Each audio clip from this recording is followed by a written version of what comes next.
Okay, cool. I'm ready. So we're not now. Hello, welcome everyone. I'm Bigpapachunk. It's Wednesday, so it's time for Wednesday night fights. We're here playing SoulCalibur because I refuse to let this game die. Here also refusing to let this game die with me is Beanie Thuggish, Rumbleverse Pro, and JJJ. Dang, he doesn't get a cool title at the end of this? My brain stopped You as I was all thinking know about who that. I am. I don't need extra titles or anything Right, like no that. need for I an got introduction. it. JJJ, Ranked Master. True. Actually, the Edge Master of SoulCalibur 6 rank. Sure. Not yet. We're close. What you have like 6 more to go. 6 more? Okay.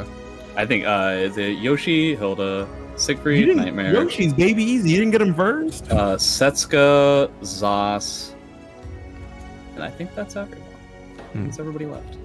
Well, if you want, I think Yoshi, yeah, I imagine Yoshi out of the characters that are left is going to be the easiest one to go with so far, but nobody wants to see me play Yoshi. Nobody, I think people see Yoshi enough, just in general, that they don't need to see, like, my, $3 Yoshi walking around. You only need $3 of the Yoshi main to like do work. Yeah, you buy a honey bun and then you just like, you buy a honey bun and a bottle of the Elmer's glue and you're set. sounds not bad. Damn, that's what the white stuff on the honey bun is. Anyway, so thank you both for coming out here and helping me out on commentary. But before we begin, as always, we got our Matcherino going to help support these kids playing this game for us on stream. Is that a good way to put it? Well, I guess Rakuto's not a kid by any means, but they're all children. Sure, why not? Manta's older than I am. Yeah, Manta's older than I think all of us. I don't know about Rakuto. For a second there, I thought you were going to say older than all of us combined, but that's not true. No, not quite. Yeah, he wrote the scrolls. Yeah, I'm trying to think of like all the people that I see in the that have been in the community for longer than me. Manta, Rakuto. Isn't Revan an old school player? I've never met him, but hasn't he been around for a long time? Or am I thinking of somebody else? Revan has. I forget like when. I think he started around 4, maybe. Okay, yeah, that's pretty old. Same with Zeph and me. Yeah. But but there's a lot of people around. But anyway, sorry. As I was saying, Matcherino, we have that. Exclamation Matcherino drops the link into my Twitch chat, which is finally working thanks to the modern Twitch Sherlock Holmes that is Rotary Lover. And we got our Matcherino going. And if you haven't, you go to the top right, you either create or log into an account, and you just click the light blue claim code button, boop, like that, and it puts 25 free cents into the prize pool. It costs you nothing but a single or like 2 clicks. Super easy. So if you haven't done that, please go do so now, and you can click on the orange contribute button to donate money directly from your pocket into the prize pool, all of which goes straight to our top 3 players for tonight. So if you want to see them get sweatier, put more money in the pot, because trust me, it's worked in the past. When those pots get high, like, weird things start happening. It's great. Okay, let's move on. Let's start getting our first match. We're gonna get Abyss and Asionic back up. Yeah, we got really the AA batteries on deck. I am very excited to see that Asionic is playing the game again. A Nightmare player that I believe came from PSN, then over to PC. I don't know if he's actually competed in like an official offline tournament. But still very happy to see that he's around again. Yeah, he's a very strong Nightmare player with an interesting playstyle. Like, not as toned down and slow as some of the Maryland players, but not as aggressive as Thermidor. There is a certain level of aggression that he has that I wouldn't necessarily put into the meme culture that Thermidor tends to throw out there. Yeah, that's like it's reeled back a little. Like he's fishing, right? Like he's going out on the water and he's fishing. But if he can't get like a big one, he pulls it back, right? He's not trying to swing for the fences and put himself in a bad situation where both players kind of have to guess. More often, he wants to control the pace of the game while staying aggressive. How often do fences come into play when you're fishing?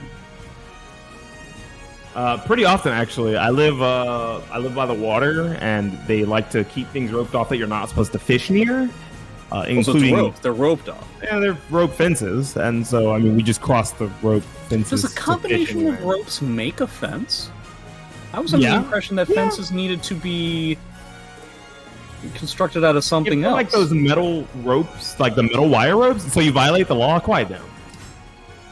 Bro. I live in Texas. We all break the law. It's like a Texas tradition. Listen, Beanie, you are yelling right now, and it's making everybody uncomfortable. I think everyone's fine with me. Listen, yelling. you're not on trial. We're made here. to be bypassed. I love Gorash's attitude. Gorash understands. You are not on trial here. Nobody is yelling at you. You are out of order. Call the police on me. I think he's gonna call the police on me. Why would you? Oh, like a swatting kind of thing? That's very dangerous. Guys, don't swat people. That's an abuse of police resources. Send pizza instead. I think that's a better idea. Yeah, that is legitimately against the law. If they were to catch you, they can try you. That is that might even be a felony. I think it's a felony, yeah. In most states. I don't know about every state. Sure. Alright, it looks like Abyss Commando going to be playing Killick. I've seen him once or twice. He's also a pretty aggressive player. I don't know if Killick gets the exact same amount of reward as Nightmare does when he pulls that kind of thing off. We'll see how it goes. When he plays meme-worthy aggression. And I think Abyss is one of the players who embodies that, right? Like a lot of the things that he does to be as tilting as possible, right? Like, video games are supposed to be fun, and I think Abyss really remembers that compared to a lot of the rest of us. Yeah, I haven't had fun since like 2007. We already have about half life down for Killick on a stage where you're not going to have to deal with Nightmare's incredible ring-out opportunities. Ooh, no punish on that at all, huh? Ooh, I like the backstep there. Yeah, just trying to control this space, does not want to give Abyss Commando anything here. Whoa! Very nice. Yeah, ends up getting one of those 2-2-Bs, a fully charged up 2-2-B. Yeah, that's minus 12. This is one of the main things, is that Killick has a variety of moves that Nightmare is gonna not be able to punish whatsoever. Oh, it's a real shame he didn't get a 2-2-B there. Yeah, minus 12 is actually really strong against Nightmare. Does not have a real punish, so he's just gonna take his frames and try to mix you. And Abyss kind of just showing his hand early, blocking it out, right? Not trying to be aggressive with the movement and force another situation for him. He's just holding block after he does those minus 12 things and hoping that it's gonna work. It's working so far. Yeah, this is one of the main things that's potentially going to catch Abyss Commando in a real rough spot.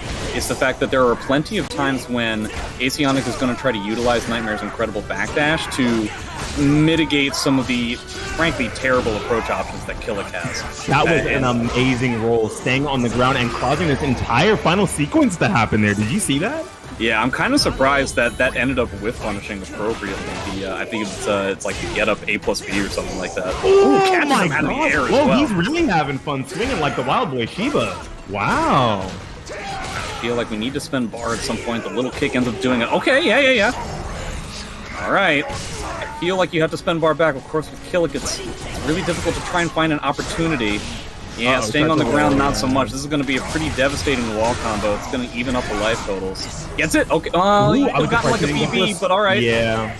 I'm surprised to not see some type of punish first. Whoa. That's a lot of life to get right, too. Yeah. All right, clutching it out so far. Again, things like 3B, 6A plus B, these are going to be pretty devastating moves. You know, you willed that move right into existence. Well, makes sense, right? 3B round start. Yeah, it feels good to just know that you have like an option that a character cannot punish, and that you get giant reward off of. Oh my goodness, goes for the 2-2, the 4-4K, but luckily Soul Charge is out of that situation. Now he's going to have to bring this back and win another round after spinning one bar of meter here, giving Abyss Commando the chance to duck into a mid. Well, you know, that can be very difficult because, you know, even if you block it, it's dealing a lot of chip damage, and just an immediate 3B once again. This is the one matchup where I would say this makes a lot of sense. Now the question is, I mean, you know, technically speaking, Killick has 2 bars, Nightmare now with 2 as well, but I would not really call this equal because Killick meter is frankly very dangerous for him to use and does not do as much damage as one would hope. Okay. I think Killick meter is very disgusting when you get the right thing, and this might just be death here. This might just be death. I don't think that's it yet. This does scale a lot. He is in yellow. I'm going to say no, but I wouldn't be surprised if I'm wrong. Oh, nice. Okay. That's a lot of damage. We're going to see a Nightmare Soul Charge here. Yeah. Now, I imagine we're going to try and find an opportunity to do it back. Yeah. I think, did he make it with? Oh, no, that's not. He thought he was going to whip.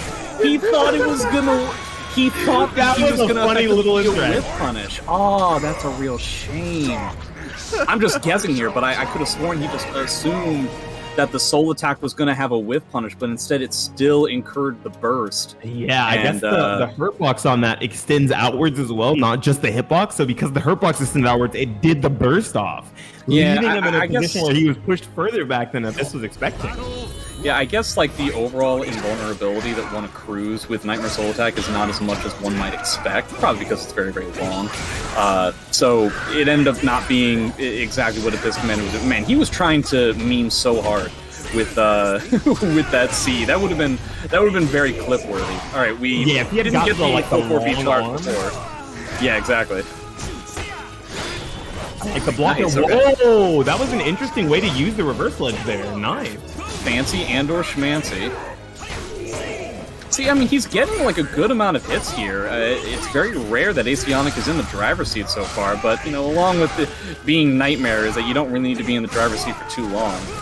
Yeah, every interaction you win in neutral with Nightmare leads to either really good positioning or really good damage, right? 3 or 4 hits on this character is basically winning the round. We're putting you into one mix situation.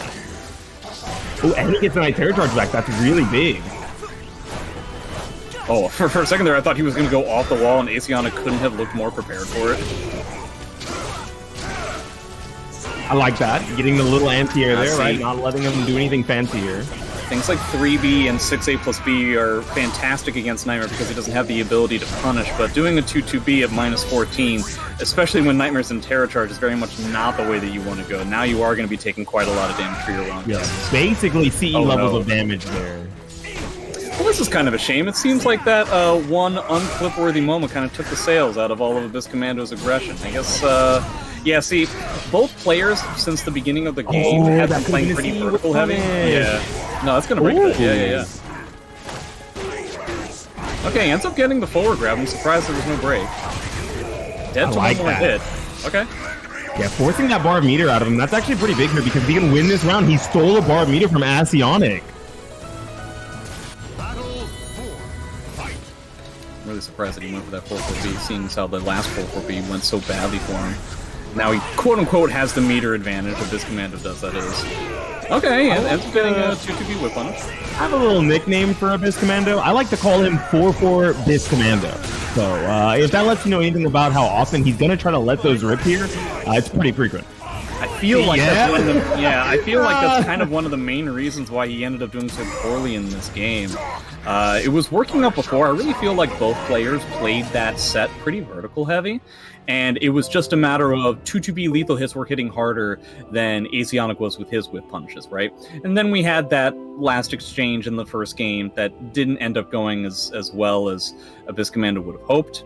And then for the rest of it, it was really just Asionic playing it a little bit smaller and just allowing Asionic to whiff or, to get a block punish on either a 4-4B or a 2-2B. That was kind of everything. It was kind of everything that happened in the second game. Yeah, there was definitely a lot of adjustments on the side of Asionic that started to just make the game plan that we saw in Game 1 completely crippled. Like, he couldn't do the exact same things and not expect some sort of adaptation, and of course, Asionic closing it out. That was really good, especially for a player who hasn't been playing for a while, coming back to the game. Yeah, it's not very often that we get to see that, especially at this age of a SoulCalibur game. Yeah, if you take a 5-6 month break and come back, everyone has basically passed you up. But I think we've gotten to the point where everyone was already so good, even before they left sometimes, that the meta hasn't just passed them completely up. Yeah, not to mention, for a lot of people who are quote-unquote playing this game, they're not really playing all that hard to actually get any better anymore. So 5 or 6 months doesn't really mean all that much anymore. And who do we have up next? Are we going to see Rakuda versus Infectious? A matchup we maybe have seen once, maybe. I honestly can't remember if we ever have. It's been quite some time since we've seen Rakuda. Not to say that he's been retired. He's still one of the more prominent SoulCalibur streamers that we have going. But I honestly can't. He kind of took a break from online tournaments for a significant amount of time. I wonder why he's decided to come back for Wednesday night fights, because he is part of he's in the East Coast time.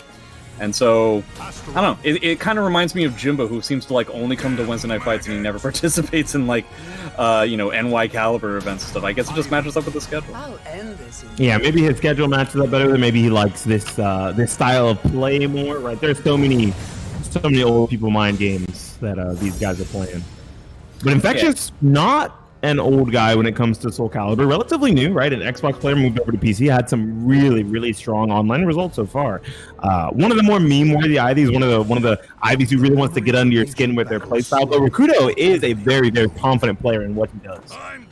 Confident and very slow-paced. Yeah, methodical is the word. There we go. He's the kind of person who's able to BA on its own and basically win entire tournament sets. So it's going to be a matter of whether he can kind of calm this down or if he'll decide to play, if Infectious will be able to overrun him. Yeah, you don't expect, like, when you look at Astaroth as a character, right, just on the screen, you're like, ooh, that's Big Dude. Big Dude does big buttons. And then Rakudo's like, no. He does small buttons, long buttons. Non-committal buttons. Yeah, just nothing huge, right? I think that is one of the bigger traps of this character, is just thinking, I need to do big button and I need to grab all the time. With how strong the counterplay is for grabs and how punchable his buttons are, playing this character in a slower style really does help. It really kind of depends on it's like a drastically different kind of style, because then you take a look at somebody like Klob, and he's able to grab till the cows come home, and it seems to give him some of the most success we've ever seen from an Astaroth player in all of SoulCalibur history. How he's able to pull that kind of thing off, I don't know. I don't understand how somebody can make something like that consistent. Fear. I don't know. Okay, that's gonna catch. Yeah, it's gonna catch the side step. But that is a lot of meter, and this is one of the things that I always talk about whenever I commentate Rakudo's matches, that he's fantastic at taking a character like Astaroth, who builds an outrageous amount of resources very easily and quickly, and is able to make it so that in order to get... Yeah, that was pretty fantastic. He's got 2 bars here? Yeah, to get the appropriate comeback that Infectious is going to need here, he's probably going to have to expend all the resources that he's built up.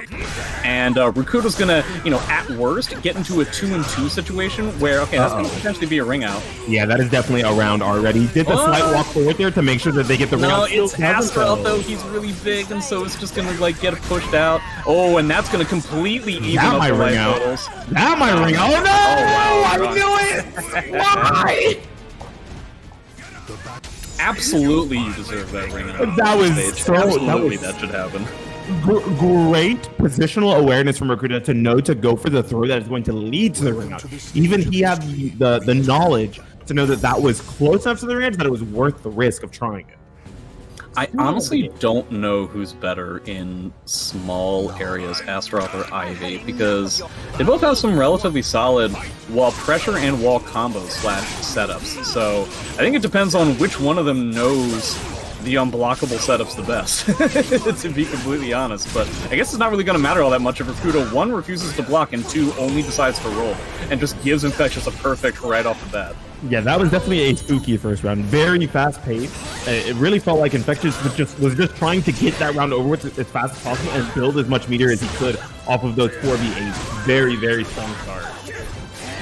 Okay, it looks like both players have decided to go with rolling on wake up a lot, but I feel like Ivy is the much better character at trying to mitigate that kind of option. Astaroth not necessarily the most, unless he wants to go for a hard read. Yeah, already using that bar meter to push off. Narrowly gets hit by that as he tries to walk around it. See, this is one of the things that Rakudo does. Infectious is pulling off certain options where he's just assuming that Rakudo is going to be pressing something, and Rakudo decides to instead press nothing. It's just, it's really, it is such an unusual thing, especially if what you're used to when it comes to Astaroth gameplay is Go Rash, which is the exact opposite. Yeah, Rakudo has definitely mastered the style of the more patient play.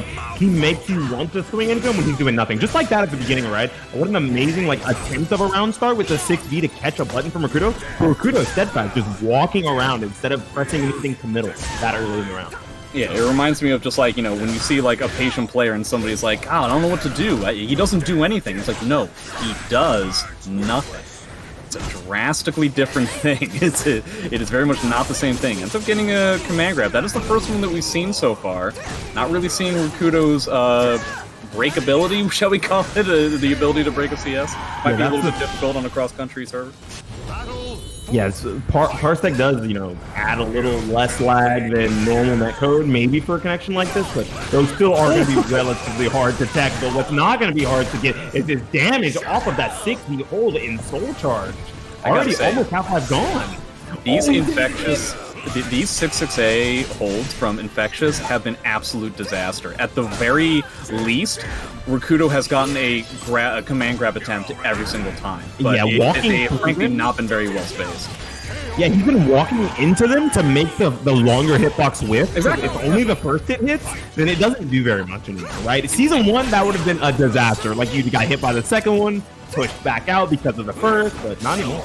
And if you block the first one and the second one whiffs, that's launch punishable. Rakudo's going for a command grab, but he could potentially go for a 6-6B. He may even be able to get 3B in spots like that. Okay, 2-2K. Trying to beat out the army, makes a lot of sense. A lot of lows, and then just immediately going with the meter advantage. Makes sense, slowing the game down.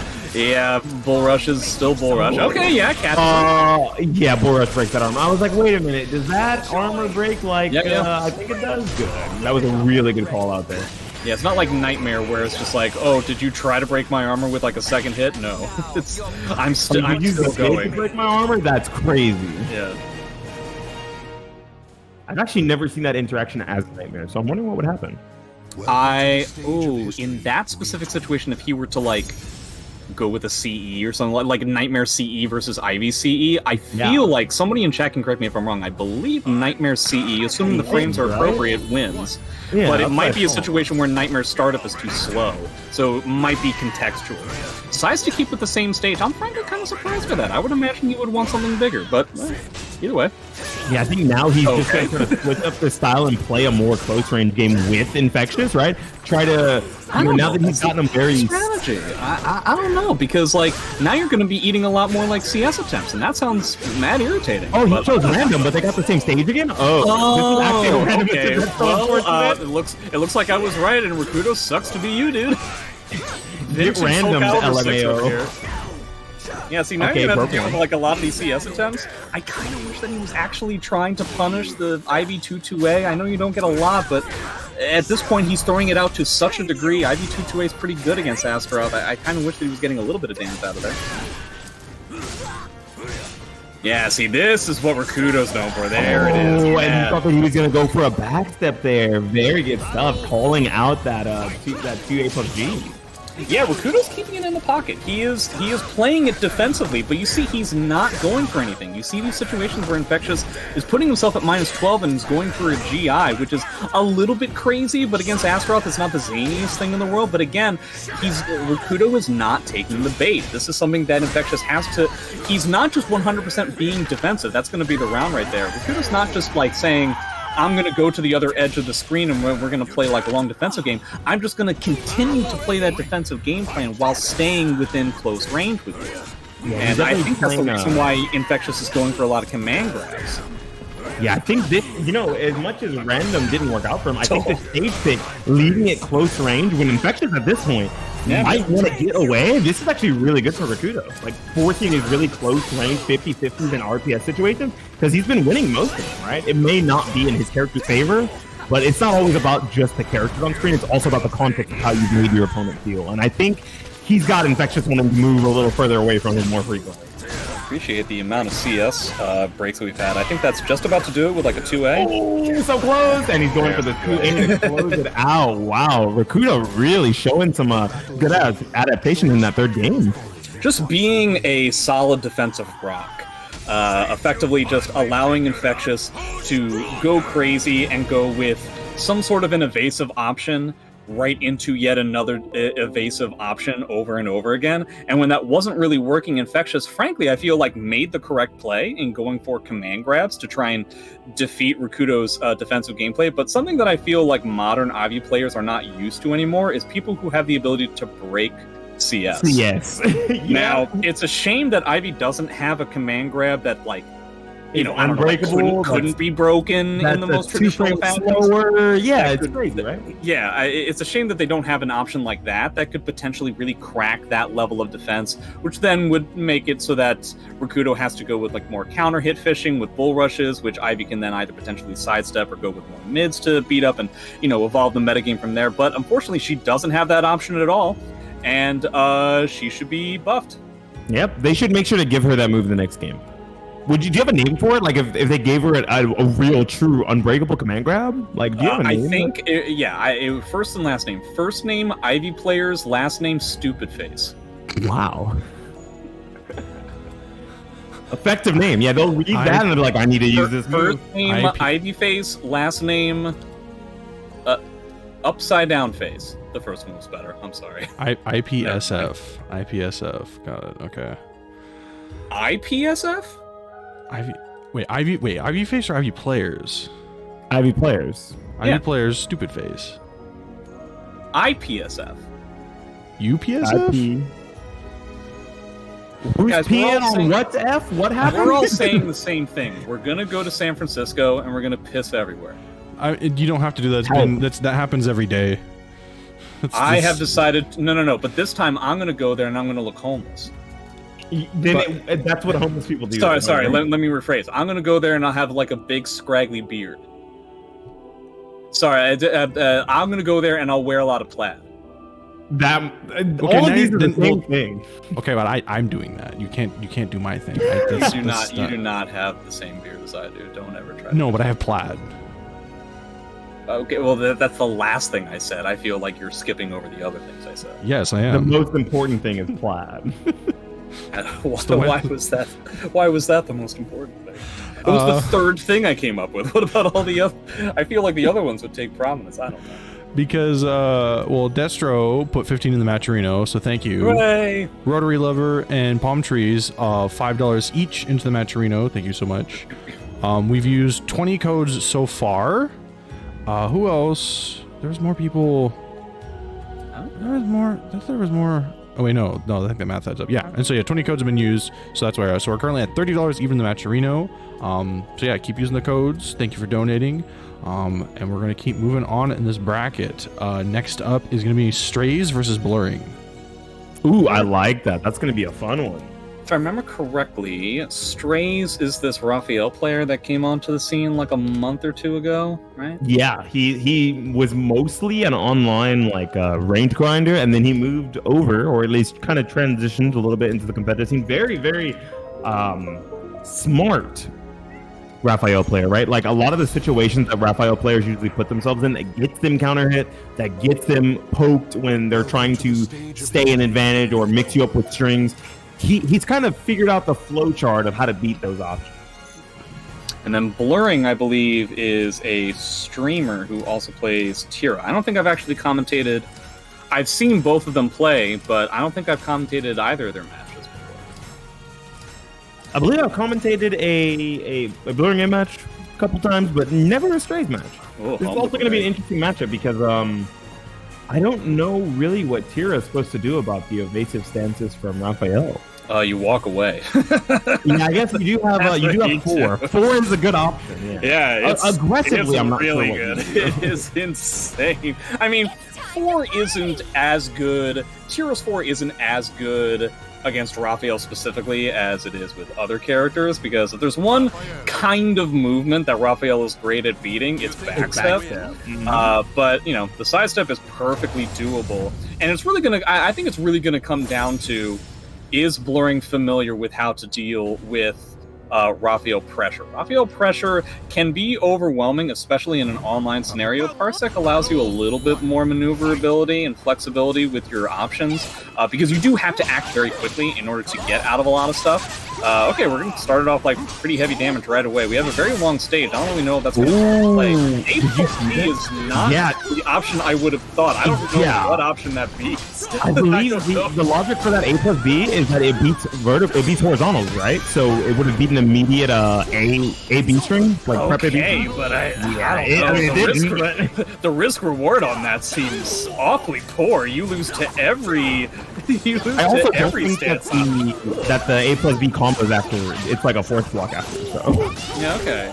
Okay, it ends up going for a duck on the highs. This is one of the things that I feel like you don't necessarily get a lot of opportunities to do, but it is important to try to capitalize on the opportunities that Raphael gives you when he relies on highs. Okay, yeah, just jamming a 3B in there, that makes sense. That makes a lot of sense, yeah. You always want to see if you're able to try and just simply react to when he dodges back within his stance pressure. It's honestly not even his fastest options within that stance are not that fast. Yes, he spots like that. If he can just like jam a 3B in there, that'd be pretty solid. Yeah, 3B, 4A, even something like a 4K, like a really fast countercloak. But a lot of ranges, he's gonna have to do something longer range, like 3B or 4A.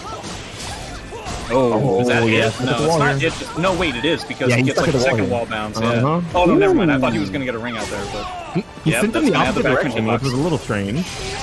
I appreciate using the meter, even though it's kind of like a scuffed round. He ends up getting a huge amount of damage because he got that stance change. And he's basically dead to it. Oh, that's not it yet. I'm going to guess 1B. Let's get the life lead here, though. 1B? Ah, I was wrong. Oh, he was in Gloomy still. I thought he switched out. Nice hit. Oh, that's punishable. Oh, that should have been a little bit more punish. Okay, ends up going for the exact same thing again, and it ends up working out. But hey, I mean, spending a bar to get from 5 stance changes to 7, staying in Gloomy, that's honestly not a bad trade. Yeah, now if he can secure getting into Gloomy Coda, he might be able to turn it completely around, even with the bar and a half he has, not having a full, like, 2 bars, you know? Hasn't really come up yet. I don't know if it will, but Strace is definitely the kind of Raphael player who just kind of, there are Amy players that are like this as well. That uses RGI after everything? No, that just like jams 6BB as their punish to everything, even if something's like minus 14 or 16, and ends up not getting as much damage as you could because, well, I don't know how punishable this is, but it's got to be at least minus 10, right? I don't think that was that an actual whip punish on that 1B? It might have also just been a straight, like, duck punch, you know what I mean? Okay. That might have also been the case as well, but we're not in Coda yet, but it is ever looming. Yeah, that's gonna be it. Yeah. Ever looming is the water. Go for a swim, sister. He, Blurring tried 4A plus B 2 times, and both times it lost him a whole round. He should not do that move in neutral anymore. It is not working. Especially for the reward, right? Like, using it against a character like Raphael, who actually has a pretty serviceable punish on it, and you're also not getting a huge amount of damage for calling it out, right? Yeah, I think he just wants to do it as a way of beating 6B. It's just, Blurring does not have the timing on, like, these 6Bs, like, at all. Like, but both times it's been like, boy howdy, this is 100% incorrect. I don't know. These are some pretty heavy risks, and this is Raphael. We're not talking about piddly damage here. Oh, see, wow, he wants to do it like that. He wants to use 4A plus B like that. He's just taking really big options that net him very little damage, and if he's wrong, he basically dies. I don't know if that is a long-term strategy. Yeah, I like 3A here, right? Like, in this closer range, just for the range 3, I think 3A is working phenomenally for him, but a lot of these other options are just definitely too committal against a character like Raphael. And it seems like there's like a handful of times where he'll just like, Blurring will just like back up and do a 3B, or will just like straight up 3B, especially if he's in Gloomy. It's not that big of a deal simply because, like I was talking about before, Strace is punishing it with just like 6BB. It's not the biggest punish in the world, but there's a lot of other stuff that he could be doing. Oh, try to wait a little too long on that. Does not get the back turn throw that he was looking for there. He does get a huge amount of damage here, and meter. Look at that. See, those are the situations. Yeah, those are the situations that you have to be familiar with. If you're a covered crouch, if Raphael goes for wall rising BB, that's not full standing. You can actually punish that if the first hit hits you. So you need to be comfortable with that come up. Yeah. All right, so we're at 1-1. Tira with a yellow guard gauge with 4 stance changes doesn't get to start in Gloomy, as I'm sure Blurring would much rather prefer. So catching. Yeah, some of these 1Ks now are not really working out.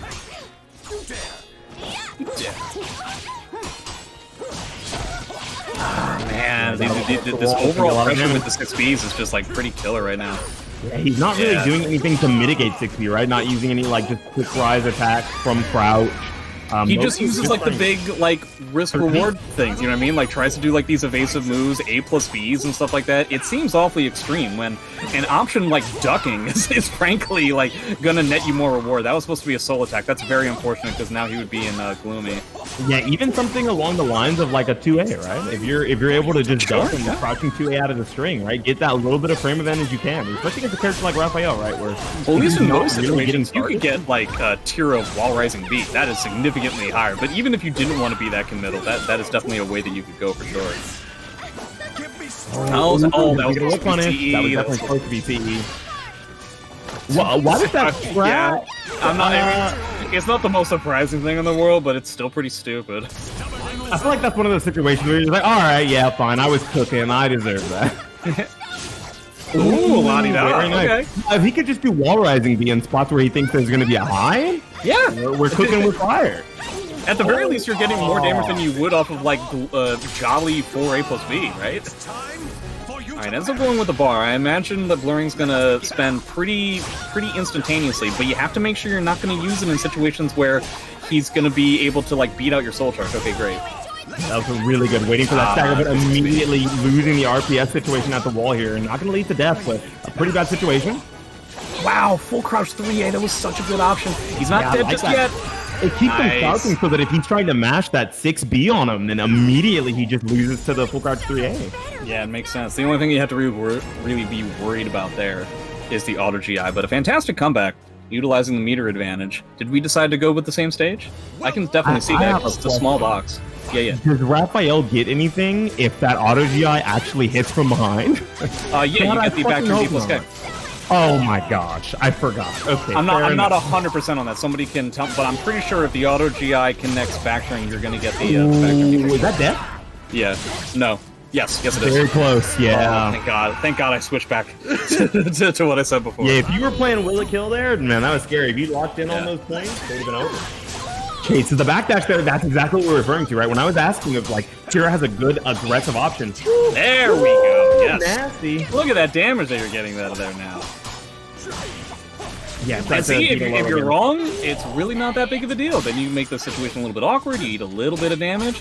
Doesn't get the punish, that's actually only -12. Blurring spending a lot of time in the back wall. I like these options. Yes, dude. Just use these jump attacks, right? Because even though it's just as committal, it feels less risky because you're in an airborne situation where most of the time, you're in an airborne situation where most of the time, you're not going to be able to be punished super hard. Yeah, exactly. The worst thing that could happen. Yeah, the worst thing that could have happened in that with that jump A is that like you timed it badly, and then you would get hit by Raphael's stance B in that situation, which again would have been an air hit. Would have hurt a little bit, but especially with the life advantage that he had, wouldn't have been that big of a deal. So it's up to Strays now to come up with some level of adaptation to allow his offensive pressure to not get counterplayed so heavily by big buttons like wall rising. You know what's a huge blow up here? He's actually only gotten, he's up 2 rounds, but he's only gotten 2 changes. That's a huge blow up. Okay, there we go. That's acting as intended. There we go.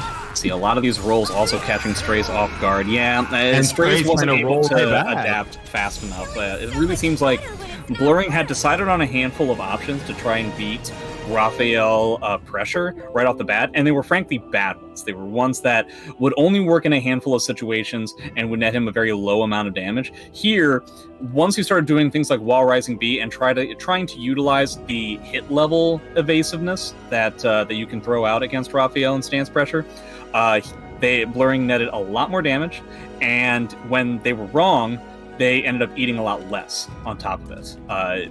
Pretty big swing with regards to swinging the damage race very, very well there in that final game, using those, like you said, those less committal options to force awkward interactions from Strays. And I guess, I think that Raphael is one of those characters that when you pick him up, you're like, okay, he's like strong, I see it.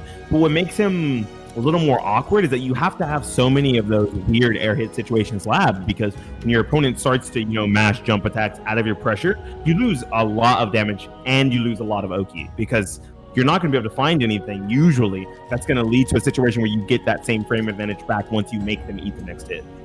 Yeah, it's not to say that Raphael has no options to deal with that kind of thing. People like rolling on the ground. There's a reason why 3B hits grounded, and you also have 1K, especially like 1K in Soul Charge. 1K is great. Oh my goodness. Yeah, 1K in Soul Charge is an immediate, like, you get hit by that once, you're getting up.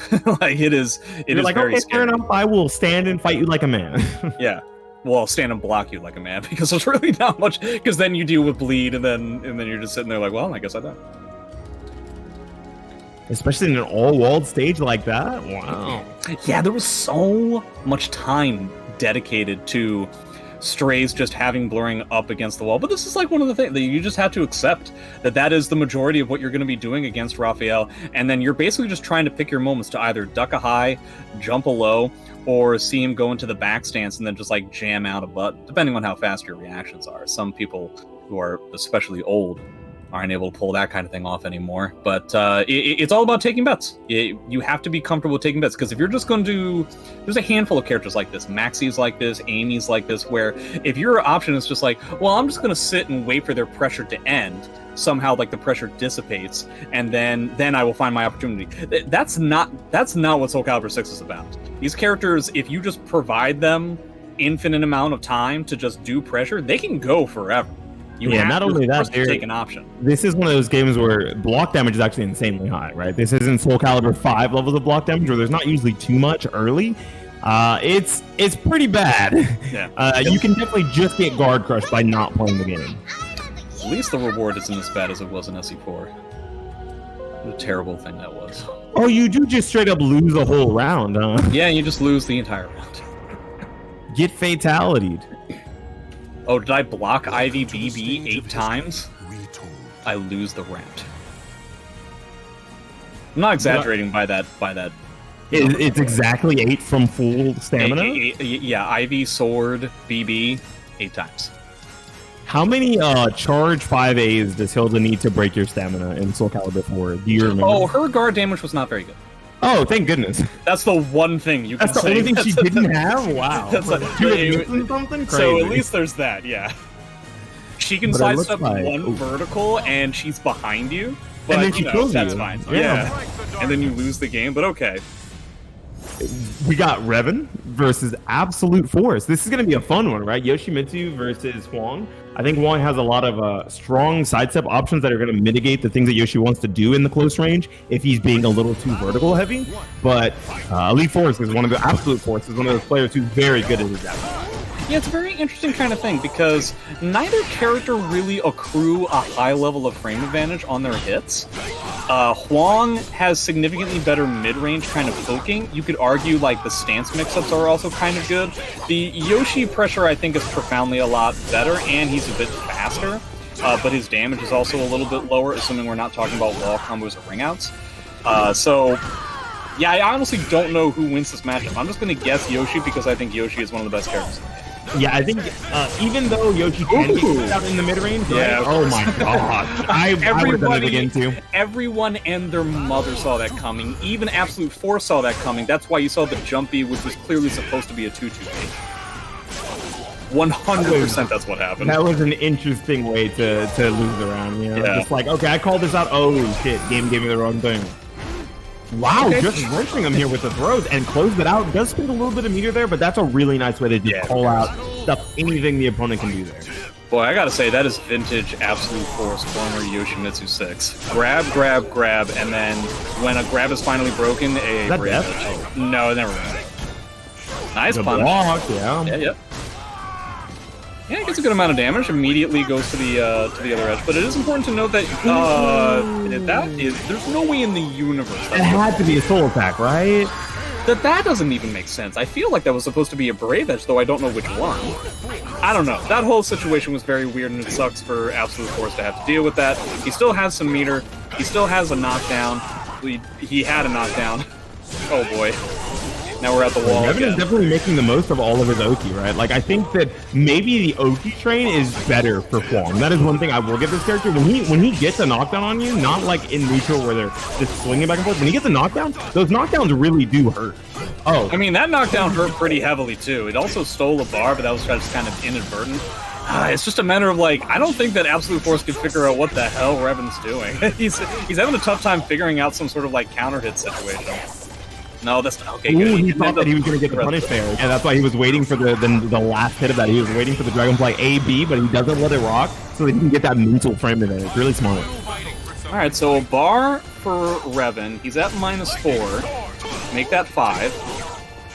Yeah, he doesn't have the lethal hit just yet, but I wonder if he's gonna. Yeah, clearly gonna be going for -9 pretty quickly here. And if Absolute Force doesn't start reading that, you're gonna eat a lot of damage. You're dead to the next hit at this point. Yeah, see, now he's at -9. Now he has all the gets another free turn here. Putting Yoshimitsu back in the mid range as Huang feels like basically a free turn. That's like a cheat code. Yet again. More jump Ks coming out. He's almost at a full bar. The second he has a full bar, this could blow the whole thing wide open. Yeah. Here we go. -9 versus Yoshi Soul Charge. Oh boy, oh boy. Anyways, watch your toes, sis. Yeah, the one thing we gotta say about Yoshi AA is not necessarily the longest thing in the world. It's pretty long, but I think he tried to use that there as like a preemptive option to like stuff an approach from Revan, but Revan instead stood his ground and used an option that would cover forward movement, but not push him forward. That was a really, really smart movement placement. Yeah, I really feel like, well, it's kind of difficult. I mean, Yoshi's approach options aren't necessarily the best. The best thing that he has with regards to approach options is probably something like Med-K, which would have 100% lost. Like, there's no reason why you would do that in a spot like that against Huang. And so, run-up AA is something that Absolute Force uses all the time. He kind of uses it pretty constantly. And so to have some level of like a backswing blow, at worst, what Absolute Force is going to be able to do is watch it whip and then kind of repeat the same situation. Oh, here we go. Yeah, okay, so I like the fact that he's trying to just keep him towards the corner here. That 4K was a big indicator of that. Revan is rolling away from the ring edge, so he doesn't have to hold any of these options, but I like that the game plan was just, I'm down, let me try to get as much damage as I can near this ring edge, because there's no way he's going to let me ring him out. I gotta say, Absolute Force, maybe I'm just projecting here, but he looks mad uncomfortable in this matchup. I can't tell if it's specific to the character or if it's specific to the player. I don't know if it's Revan's timing in specific, right? Because there's so many times where like you can tell he wants to swing, but he's like, does Revan have something for me here? And I shouldn't see. Yeah, even delaying there. Oh, that was nasty. Big damage into the Oki as well. I mean, they're both getting a large amount of damage on their Oki. Again, like the run-up AAs are just not working as well as I think Absolute Force would have hoped. It's a natural combo there in Soul Charge. You're mine. Yeah, he's hoping there would be no wall rising A's either. that's kind of crazy. Already at -2. Wow, it looked like Revan just kind of like stood in place without guarding there for a second. Yeah, I saw that too. Oh, I like the bait there, and he's going to get the kill here because of the 6K Brave Edge. Nice. 2 reversal edges that have come out of Revan in this one game, and they have both been punished to their absolute ability. I think technically he did a third one, and he got it blocked, which isn't like the worst thing in the world, but a character like Yoshimitsu, I mean, blocking reversal edge, as long as you don't get hit by it, it's usually not too bad. Oh, it's going to need to ring out? No, it's not going to ring out yet. Good. Taya. Okay, decides to spend bar, so now a fly would ring out. Now it won't. Ends up just getting 14 billion guard damage. If I'm Absolute Force, I would think that like getting my guard crush here would be a win. But if you get Oki, he wanted to try to force walk into the guard crush there, but unfortunately it didn't guard crush. Staying on the ground. See, now he's doing the same thing. Yeah, it was a battle of the guard crushes in that situation. That's pretty funny. I love that. He's like, I'm just gonna hell sweep you into guard crush. That's the option here. Yeah, at that point, I think like rolling to the side is the way that you're supposed to go. I honestly can't remember. It's very difficult to keep track of all the different options you need to be doing against Yoshimitsu, Oki. Welcome to the stage of history retold. Yoshimitsu. Oh, really? We're switching? No. From the shadows, I strike the darkness.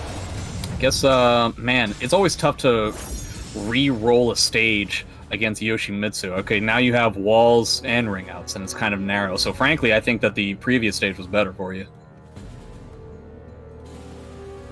Let's see what this stage entails. I think the extra vertical space for Revan might be really good, but oh god, if you lose that round start, I think the stage length no longer matters because Yoshimitsu's so close to you.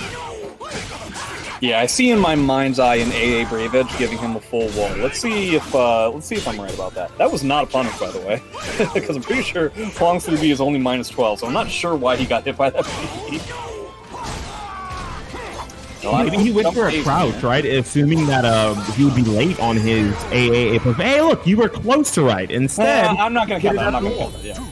He did it at the ring edge. We're pretty close. I think he might have been going for it, but, you know, he was already at the ring edge instead.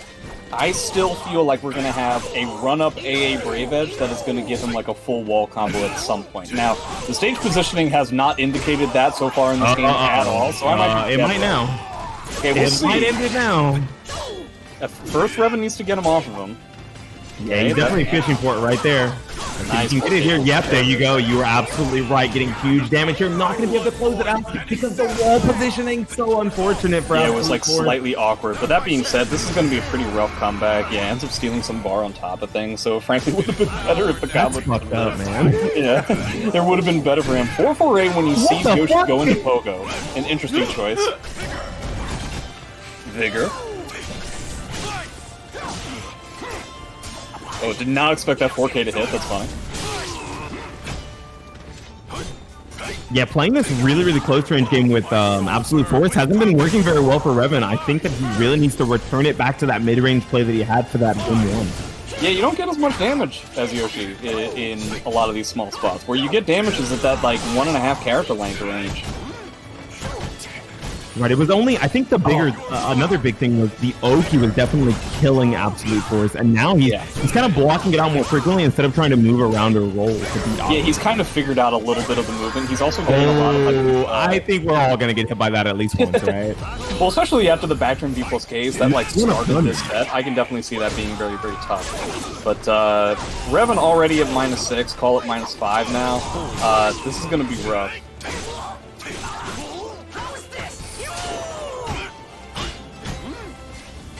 Alright, basically dead to an AA Brave Edge at this point, basically dead to anything at this point. Yeah, very classic Yoshimitsu ending. Well, is that the heel cutter? Well, I don't know the name of it, that sounds correct. Yeah, I hope that his hell sweep isn't heel cutter and that I'm not tripping. Okay, fucking big shouts out to Big money? iLags for putting $50 into the Matcherino. Woo, let's go. Yo, we got $80 sitting in that prize pool right now. Big He said shouts out to fight him. for it.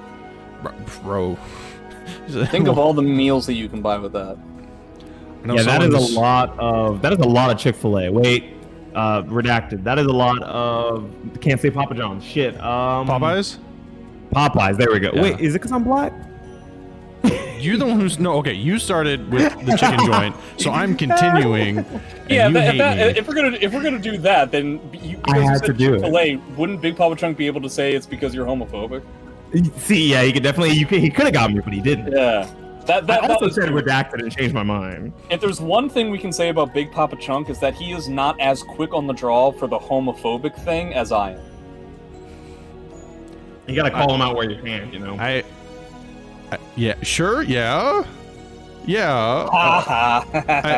I got you to admit it, you fucker. He's like, I feel attacked right now. What's going on? That's frankly the only reason why I offered to do commentary this time or any of the other times that I've done it. Okay, fair enough. You're like, I have to attack him. Just to finally get you to admit your shortcomings. All right. Bigpapachunk only talks about his long comings. Pause. No, I said what I said.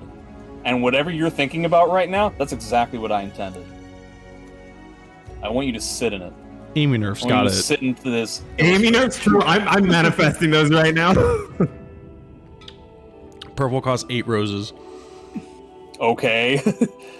Wait, suddenly we'll go from never seeing purple to never seeing purple? Exactly. Well, you got it. Exactly, Nerfs, right? You nailed it. Sorry, as I was about to say, just a couple things. Again, I think Frosty Fountain is coming up in 2 weeks. Something like that. Yeah, I think it's next weekend, no? Is it next weekend? Not this upcoming No, you're weekend, but right. the weekend after. It's the first weekend of February. Never mind. Yeah. Okay. So a little bit while. So Frost Fastings is coming up. SoulCalibur 6 will be a side tournament there. I think there's a small prize pool as well as a couple like medals. I think are being put aside for it as well. So that's gonna be a cool event to go to. Frosty Fastings, yeah, there we go. Features side tournaments, top 8 medals, and top 8 on stream for SoulCalibur. That's gonna be dope. Top 8 gets medals. Yeah, That's awesome. That's actually really dope. yeah. Well, and then look, and then the official. So it's because SoulCalibur 6 is a feature side tournament. The official side tournaments get top 3 medals. Literally, all the side tournaments are getting some form of medals. That's kind of wild. I remember one time I won a winter ball in SoulCalibur 5, and I just got like a medal. And then this other time in SoulCalibur 6, I got like 4th at a summer jam, and all of top 3 got plaques. Rip. And I was so mad. Rip. I was unbelievably irritated. So that one, yeah, so Frosty Fountain's coming up. Vortex Gallery Online will have SoulCalibur as one of the games for North America and slightly extended, sort of, because we will be using, with the help of SabinDeus, Parsec servers based in Iowa. So that'll be February 11th. The link to register is already up. I don't know what our number cap is, but I would just say for safety, I would just sign up as quick as possible, because I just wouldn't want to test that. But that one's gonna be good.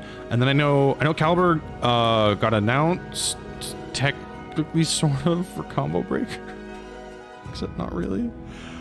I'm assuming I think Calibur will be at Combo Breaker. I just don't know who's gonna step up and run it at this point. I mean, there's people out there in the Midwest who'd wanna help do it, but I don't know what the status is currently. But unfortunately, yeah, SoulCalibur is no longer a feature main game, but it could possibly, more than likely, will end up being a community run side tournament at Combo Breaker. So if you're interested, there's still a chance to go and play Calibur at Combo Breaker. But we're waiting on that news, and we'll just keep moving forward from then. Otherwise, I don't think there's any big events in between. Oh, there's Evo Japan. I forgot about that. Yeah, Evo Japan's coming up pretty soon here. Yeah, that has an almost for sure confirmed Caliber bracket. Not official, but definitely like another community side tournament. But all the musings I've heard through the international Discord they're kind of using is I'm pretty sure a couple of the Japanese players are trying to make sure that there's something for people to come over and play. So if you're interested in going to Evo Japan, it looks like SoulCalibur will more than likely be one of the games you can play there. Not main or featured, but you'll be able to go out and do some fun stuff there. Cool. Yeah, I don't know if there's any other events I'm forgetting, but I want to get the next match coming anyway. Some of the matches that ended up happening off stream: Thermidor over Farah Muntris, Zeph over Sweaty Spaghetti, Manta over Gorash. Oh, looks like Asionic beat Incendiate. Mm-hmm. Whoa, that's huge. I think he adjusted to Parsec. Ares over Butterfly Joe. So far in winner's quarters, we got Asionic and Manta. That'll be fun. Zeph and Blurring, Therm and Rakudo, Ares versus Absolute Force, who won the last match that we just ended up seeing. So some pseudo new faces got going on in winner's quarters. All right. Let me call up some of these loser sides first, so I can. Losers round 2 has Gorash versus Incendiate. That's really funny. What a fucked up lower bracket. I can't think of somebody I would want to play against less after I've lost than like someone like Gorash, where I'm already like down in the dumps. I've never won a tournament coming out of losers, so basically the second I lose once, I'm out just in general. That's the only time I've ever won tournaments. Oh wait, except for like my locals. But the only time I've ever won like bigger tournaments is from losers. Crazy. I don't know why I do it to myself. If I would just simply win at the beginning, then I wouldn't have to be in losers. You're right, though. You know, JJJ's Top Cut story, his not getting a medal or a plaque at a 4th place story, really reminds me of my old Yu-Gi-Oh days, where they asked if we wanted to split top 8, and everyone said no. And then I lost my first round of top 8, and they split top 4. Oh, if we're doing something like that. Way back in SoulCalibur 4 days, I was at a tournament that I was really excited to play in because it was like the first time that the French had come since Evo. That was like Evo 2008 or something like that. And I played against somebody that a chunk of people would probably know, Lost Providence. Ooh, yeah, that's an old name I haven't heard in a while. This is before he became a name in SC5. And he ended up beating me, which I was a little bit sad about, but, you know, that's the way it is. And then he dropped out of the tournament. Oh, that's the worst feeling. I've done that to people, to be fair. Like, oh, I'm sorry, I gotta go. And they're like, you already reported the match and you won. I'm like, yep, I sure did, bye. Yeah, he didn't have to go. He just didn't want to play anymore. Wow, that's actually worse. That's something that, like, him and Hawkeye would do all the time. It was so irritating. They're just like, I don't want to play with you guys anymore. They would just, like, make a big thing about how they didn't care what their tournament results were because it was super hip to them to, like, not care at all about spending the money and traveling to a tournament and actually, like, competing in said tournament. They had to win. So, I don't know. You're trying to win? What a weirdo. Just go as far as you want and then drop out. Manta, don't do this. Manta, don't do this. It's not ready. Manta, it's not ready. Don't do it. Oh, Sophie? Okay, good. I was like, who are we talking off, Sophie? I'm so confused. Sophie's good against Nightmare. It's not ready. He still needs to cook. What do you mean? I've seen Manta's Sophie. been playing this game for like 50 years. You're saying his Sophie needs more time? Yeah. Sophie needs more time? He has played one character for 50 years. That's true. Yeah, that's very true, right? Okay. The fundamentals trust me, the fundamentals from character to character do not vary so wildly that the concept of, like, backing up for a whiff punish or doing a button that, like, hits a -14, like, that really doesn't... I would need to see this Sophie, because that blows my brain apart, that he would still be like, so, wow, that was a hell of a whip punch. Yeah, especially a round start. What a round start call-out option. I need to see this Sophie. Oh my god. Speaking of round start call-out options, is he dead? No. No, he's not dead yet, but that is 2 hits and you're basically dead. Okay. Okay, yeah, we can just go, GG go next. Yeah. Well, it's Nightmare. Nightmare still gets 1. He got one guard damage, so at least there's that, but, like, Nightmare could have gotten 1 knockdown into Terror Charge into Ring Out Your Dead, because that's the kind of stage that we're on right now. So, I'm just saying, like, I think Asionic was still... I never count Nightmare. I never count any character out, but, like, Nightmare is got... Yeah, this is definitely one of the more robbery characters. But I think the smaller play from Manta made that a lot harder for him to potentially make that as a comeback. Whoa, nice call out on the stance there, pushing him towards the other wall. Very good Ukimi from Asionic though. Still playing this really small, really patient, not trying to throw out anything that's going to get him with punish. Also trying to interrupt with, like, a lot of, like, teeny tiny 2-ways, which is also pretty good too. Trying to, like, utilize the fact that Baldo's pretty slow, but Nightmare is just ever so slightly slower. GI is he not tried the to GI. That should have been RI. I mean, I don't even know if RI is really the appropriate way to go about that. I think you just eat that. I think you just eat that and then block one more attack. The guard crush happens, and then you go on to the next round without a guard crush. Yeah, now he's in yellow, which is pretty bad. Yeah, that's true. Oh, being a little too aggressive. Yeah, trying to just get as much as he can before this guard gets... This is not a combo. This is not a combo. It's not supposed to be. You have to air control a specific way, and I don't think... I don't believe it's even really that specific. I think you just have to not AC the one way that Asionic AC. I think he just was plumb wrong about the way that he had to do it in its entirety. But, yeah, that was all Manta right there. I think that Nightmare should keep this stage and just play it a little bit more close to the vest. He should be good. Nightmare can compete with Aldo in terms of guard damage. He can certainly compete in terms of damage. Yeah, here we go. Just got to really make sure you don't allow Manta an opportunity to get something going off of your own Oki. That's the one way that Voldo ends up trapping you in your own offense. Stuff like that! That's exactly what I'm talking about! Okay, I think from where he is right now, though, this is still a pretty solid position for Asionic, right? Like, just being able to play the small game now. Well, if he would play the small game now, then it would be... Yeah, now he's just, like, whipping from full screen, and that's, like, super bad. He's getting some of these GIs. I'm sure that's irritating Asionic. Fantastic punish. Okay, great. Is that an actual punish or is that to make though? Like, Well, I they're mean, technically, getting- it's not. A grab is never a punish, right? Unless it's a back throw. Oh, not even on Voldo. Never mind. Yeah, Grab not, never not on punished. You're Voldo. right. Astaroth CE. Ooh, If he you tried to get the really whip wanna punish be- there. Alright, ends up trying to use his stage position. Oh, could he have gotten a 6K? I think he might have. I think I don't so. think Yeah, he was after that whip. expecting the jump A because the animation was all like fabulous. Yeah, GI against a character in Soul Charge is almost never good. It's like super duper not good against Voldo. Oh, he actually used the what is that? Grimstride K. This and that is not a pushed him into it. combo. Am I dumb? Am I stupid? That's not a combo. I think there's like 3 ways you can get hit, 6 ways you can't, or something. Like there's more ways to air control that put you out of it, but there's still a decent amount that will get you hit. It's not like 1 to 7. It's like I Anton, don't know, can you 5 come to to 5 to the chat 5 to and 3? let me know if I'm stupid or not? And like, that's actually really hard to get out of. I don't think it's that hard to get out of, but I might be wrong. Manta's explained it to me. The reason why it works is dumb. It's basically the Wait, Manta the move. reason why it works is because it's dumb, or the reason why it works is because people are dumb? No, it's a silly reason that it works. Yeah. Okay. It has to do with the camera angle. Sure, yeah. Oh, that's funny.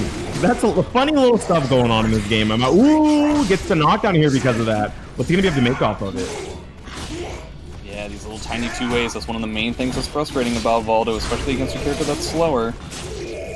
Oh boy. Can make anything off of him. Might actually just get rung out. I'm surprised. Yeah, I was like, might even actually get rung out, and then he did. I did not think the trajectory was appropriate. I thought maybe he would get a further ring out, but like he was still in the air when he like hit the ring out. So I was surprised about that part. Yeah, pushing him off with the Soul Charge here. I feel like he's gonna need something big here to win this. Yeah, Asionic, no, you never GI there. He seems very uncomfortable in the Yeah. matchup. For somebody who has been out of the game for a while, can't say I'm surprised. There's a lot of characters that you have to be worried about, and Voldo is a very particular kind of character in a lot of ways, a lot of fundamental ways that are very difficult to remember and adjust to appropriately. So, for instance, 100% force block Oki just simply does not work against Voldo, so you end up getting crushed in a lot of your own Oki situations. See, at this point, this kind of sucks, because, like, yeah, there's only so many pokes you can hold there before you just get poked out. let's say he blocked all those pokes correctly, and then, 100% counterplayed it. You had a guard crush coming. And with Voldo, eventually he's going to get meter, right? And then that guard crush is inevitable. This is one of the things, we only saw one Voldo Soul Charge in that situation, and I don't really feel like Asionic acted appropriately with it, which is meaning he was still trying to be active and provide counterplay to Voldo Soul Charge, which kind of doesn't exist. It is just straight up, there are really no mix-ups involved. The way that I always explain Voldo Soul Charge when I'm on commentary is that there's no mix-ups involved at all. It's not like Mina Soul Charge, right? I think it's the main option is you just block it. You just have to block. You just have to block, and there's not really a whole lot you can do about it. It is just an infinite pressure machine. Now, if you have Guard Crush coming, then you, 1, either have to eat it, or 2, have to decide to, potentially take a bet. But if the Voldo player wants to just simply do an infinite amount of break attacks that you can't sidestep and are just infinite frame traps on each other, you could bet that they'll screw it up, but there is the possibility that they just won't screw it up.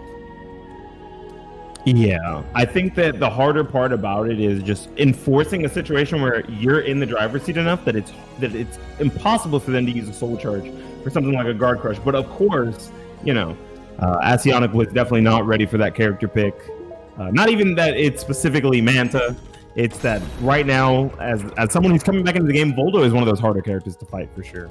A lot of GIs in spots where you're 100% not supposed to GI. A lot of situations where they just assume that a Guard Crush or a, that you're going to be able to get some level of Oki off of force blocks, which just isn't the case against Voldo. It's a lot of that kind of stuff. I assume this is Thermidor versus Rapido. Yes, sir. So Nightmare and a Nightmare. The most wild and out Nightmare versus the most stoic of Astaroths. I feel like this is a matchup that Astaroth actually does pretty alright in. The armor can be pretty rough for Nightmare, seeing as how a lot of his attacks don't necessarily meet the threshold of straight up beating Nightmare armor on one swing, and that's kind of what he does, is one swing.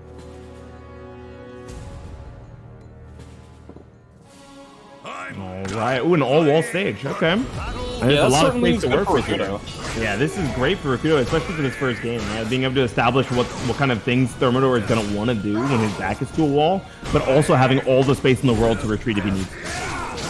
seems like we're both playing it pretty defensively so far. I feel like kind of what Rakudo does to a lot of people, Thermidor is now doing to him, where they just like, he assumes that Thermidor is going to be pressing buttons in certain spots and he's not. Now we're just, you know, going crazy with a lot of high damage. This is one of the other things that's very tough for Nightmare to deal with, is that there are a lot of these mixes that Astaroth has, like these like forced levels of mix that Nightmare doesn't necessarily have, that do comparable damage to what Nightmare does.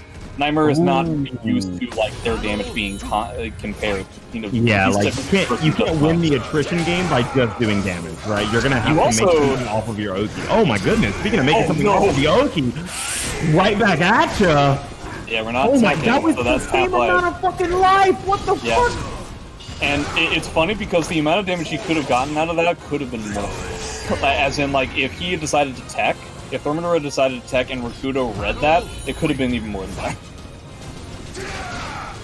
This is one of the other things that is pseudo going for Astaroth, is that Nightmare can't rely on the meter advantage. They both propel themselves meter very well, yeah. And honestly, I'd probably say that Astaroth Soul Charge is better than Nightmare's. I like Astaroth Soul Charge a lot more, especially in a matchup like this where a lot of the things that Nightmare is going to want to do in Ring 0 are going to proc your armor. They're not going to beat it. Right, and let's even Soul Charge as well. Oh god, here we go. Assuming we're not talking about ring outs, like in a spot like this, I would definitely prefer Astaroth Soul Charge. Now it's the battle of the armor. In Soul Charge, well, that's dead.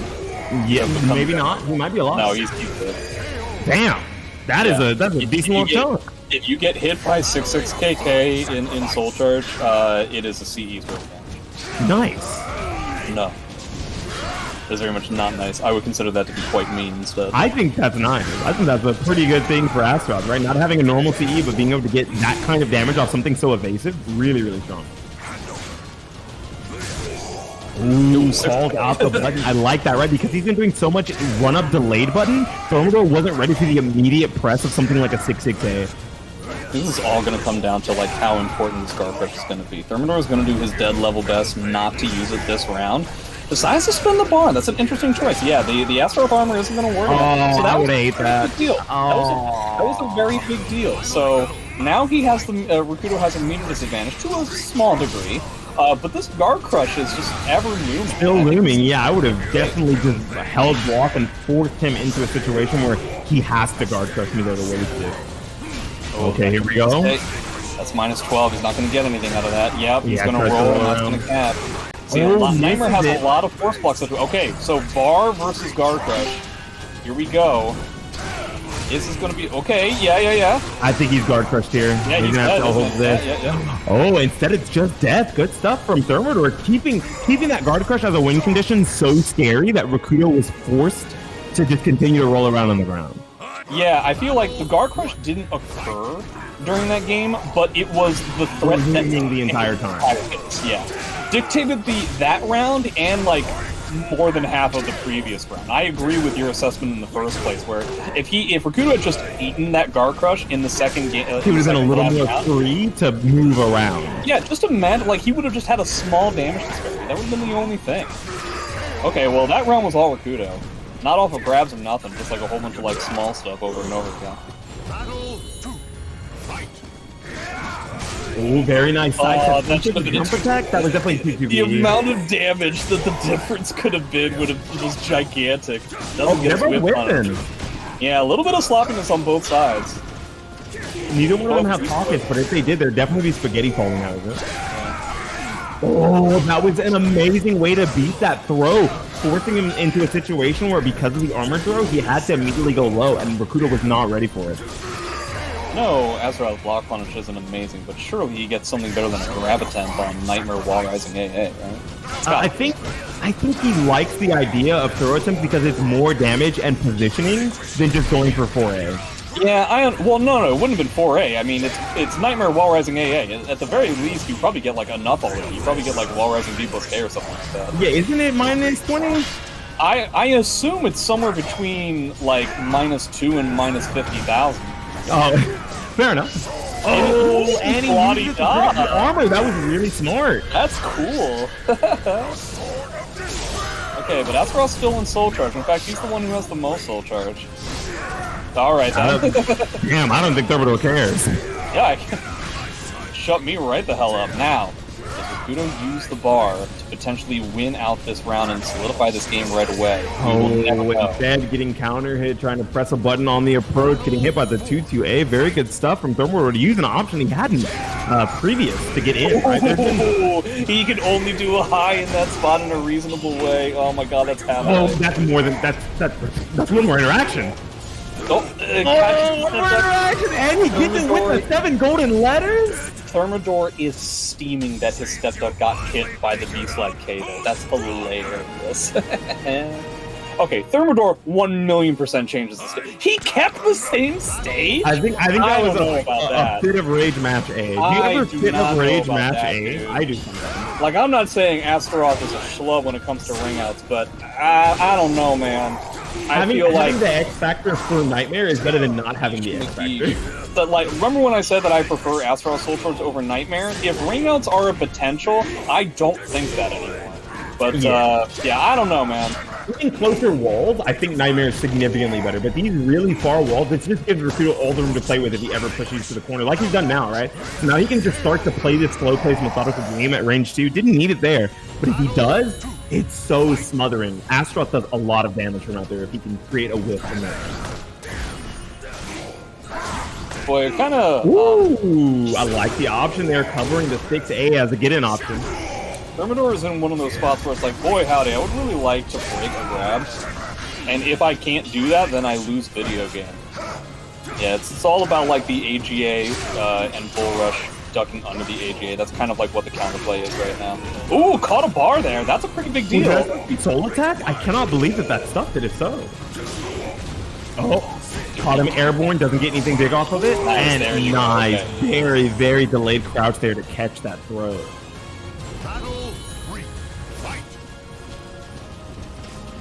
Alright, bar. Almost bar. Okay, here we go. And Thermidor is getting a lot of these really cool, like, counterplay type spots to get his armor to activate and get some level of, like, damage on Rakudo. And I really like that. 6K, yeah, 6K is available now. And it's minus 12, right? So there's nothing Nightmare can actually do about it? Oh my goodness. You gotta hold he gets a full 2-2K punch because he was back-turned. Back-turned. Cool. That was nice. That was a really smart way to use it because it was kind of forcing Thermidor to want to like move around and press a button, and Rakudo called it out. Oh, that was after this though. This is going to tie it up. Okay. And they both have about the same amount of meter. Yeah, that's kind of funny actually. Oh. Well, I don't think the meter came to play there. Yeah, this is one of the things that's that puts Nightmare Soul Charge over Astaroth is that when they're both out of Soul Charge, Nightmare's still in Soul Charge. And that's unfair. Wait, isn't that a back throw? Yeah, it is. Oh, I guess it's still a 50-50. It's still a guess. Yeah. It's not. He doesn't get guaranteed back grab breaks. Whoa, 3B. Seems a bit ambitious. Let's go. Nice. Yeah, and it was a twitch duck too, so that he wouldn't get beaten out by the 4AB option. I like the neutral Thermidor is trying to play here. Playing that way smaller game does not want to give Rakudo anything big here. But see, this is what Rakudo wanted. Is that now? Yeah, forcing out that bar meter first. BB6, huh? That was the best thing you could have come up with? I think he probably just wanted to get rid of as much of the soul charge time as possible, because that thing, that move there does a grip of soul charge time. He's dead. You died. That's it. Yeah, you died. You have become dead, my friend. Wow. Oh, wait, actually, that's not a round situation. I'm tripping. I thought Thermidor was the one who had one round. This is you know what? May not be a good situation for Rakudo now. We were in the same situation. Yeah. We were 100%. So when I said that this is exactly what Rakudo wanted, what I actually meant was this is what Thermidor wanted. Because now he has a bar of meter to play with, but Astaroth doesn't. Rakudo is going to have to try to build a bar of meter during this round, which is not impossible, but really hard to do before like just winning the round comes into play. Yeah, Thermidor trying to do this thing where he just like mono. Okay, so it ended up not working out. But yeah, the very last round was entirely due to the lack of resources that Rakudo had.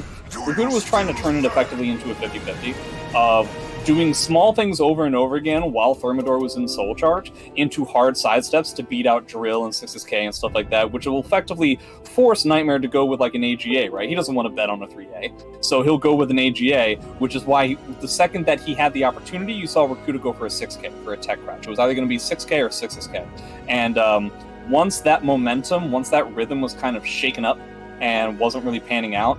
That's when Thermidor ended up like getting a knockdown, going with two ways to beat the sidestep because now you have the time for that, and a lot of the stuff just kind of like fell apart. But yeah, it was the second to last round that we ended up getting flipped, where it was actually once Rakudo had activated Soul Charge, Thermidor could immediately breathe easy, because if he just gets like one knockdown, one setup in the last round, he's playing a character that doesn't have to worry about Astaroth getting multiple opportunities to just get a knockdown, get a grab, and then suddenly the meter advantage you had is all dissipated. Yeah, I think that the checkmate situation that we called out was actually Thermidor's win condition, which was really good. Mainly the fact that once he realized the play style that Rakudo was trying to go for in that final round, which was just be a battery and build that meter, he just started throwing out throws, right? Because even when you take those throws, you are gaining a little bit of meter, but you do have to deal with, occasionally, you're just not going to take that throw. And that is huge chunks of damage that otherwise you can't do much about.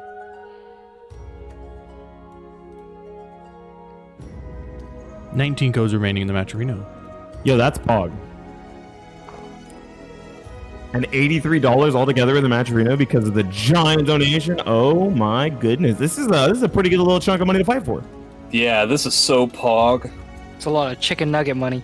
It is indeed chicken nugget money. I don't know what I'm eating for dinner tonight. Maybe I eat chicken nuggets. Chicken nuggets. It's 11:30 for me, so that already happened. It's 10:30 for me, and I believe both of the reliefs are here, which means it is about time for me to skip it, oops, skedaddle on out of here. I'll see you guys next time. Thank you guys for having me. Hi, Nemo. Hi, Konmai. I'll see you. Hello. We are here. I'm so fucking salty, dude. I mean, What happened? Dude, so every Huntress, round 2 strays. Like, don't land the matchup, you're dead. Every What does time, it mean man. to be? What does it mean Oh, to that's be? rough. What does it mean to be fucking salty? Bro, man. You just like you grab the salt and you put it in a flashlight, and then you just throw it in there. Okay, so this is still SoulCalibur. Dude, it's like taking like 6B, I hate like the whole 6B with the terror charge, man. Ah, Oh, God. man, that's rough. Boots with the fur. Anyway, The whole world is looking at her. you guys are too Yeah, cheerful. yeah. I had to fuck it up a little bit, man. Damn, that's rough. That's rough. Bigpapachunk, can I talk to you alone for a second? I'm yeah. gonna spam a Beanie, gleam. Konmai, can you just not pay attention to what we're saying? Yeah, that sounds like a great idea. Yeah, It's like, call my earmuffs. Hey, what is up with this Konmai guy? Hello? Why is he... Yeah? What is going on in... Oh, wait. Konmai, can you hear me right now? Okay. Okay, I think he's gone. Dude. Isn't the power going out tomorrow? Okay, I think he's on a separate conversation right now. Possibly. So what do you think is going on in his head Where do I need to take him? as he's doing all of this? Spear art neutral. You don't think it's anything else? No, It's just that, huh? just spear art neutral. Do you think that maybe there's more things? You think there's maybe more things that should be going on in his head? There probably should be more things, but I can tell you that's the number one. That's the number one What that are keeps 3 of the things that should be going on? spear art I'm like neutral. that sensitive? So yeah, That's insane, dude. I turned it backwards. It's back. Wait, let me check this out. Hold on. It might actually be like connected to something really random. Let's see. I'm so sorry. No, it's just. How much money did your mic cost? It's a hundo, but it's not. No, that's gonna catch everything.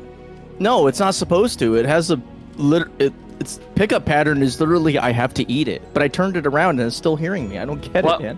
What mic are you? What mic are you have using to right eat now? it? Sounds like you're thinking about what your normal thing is in the bars rather than your microphone. Oh my god, my guy. And on that I love note, Jay. I love Jay, dude. Jesus Christ. Not that way. thank you so much, JJJ, for helping us on commentary. Your lovely What a voice legend. is always The legend. appreciated. Yeah. Dude, like seriously, if my play was as sharp as his wit, I'd be like slicing off everybody's arms on a regular basis.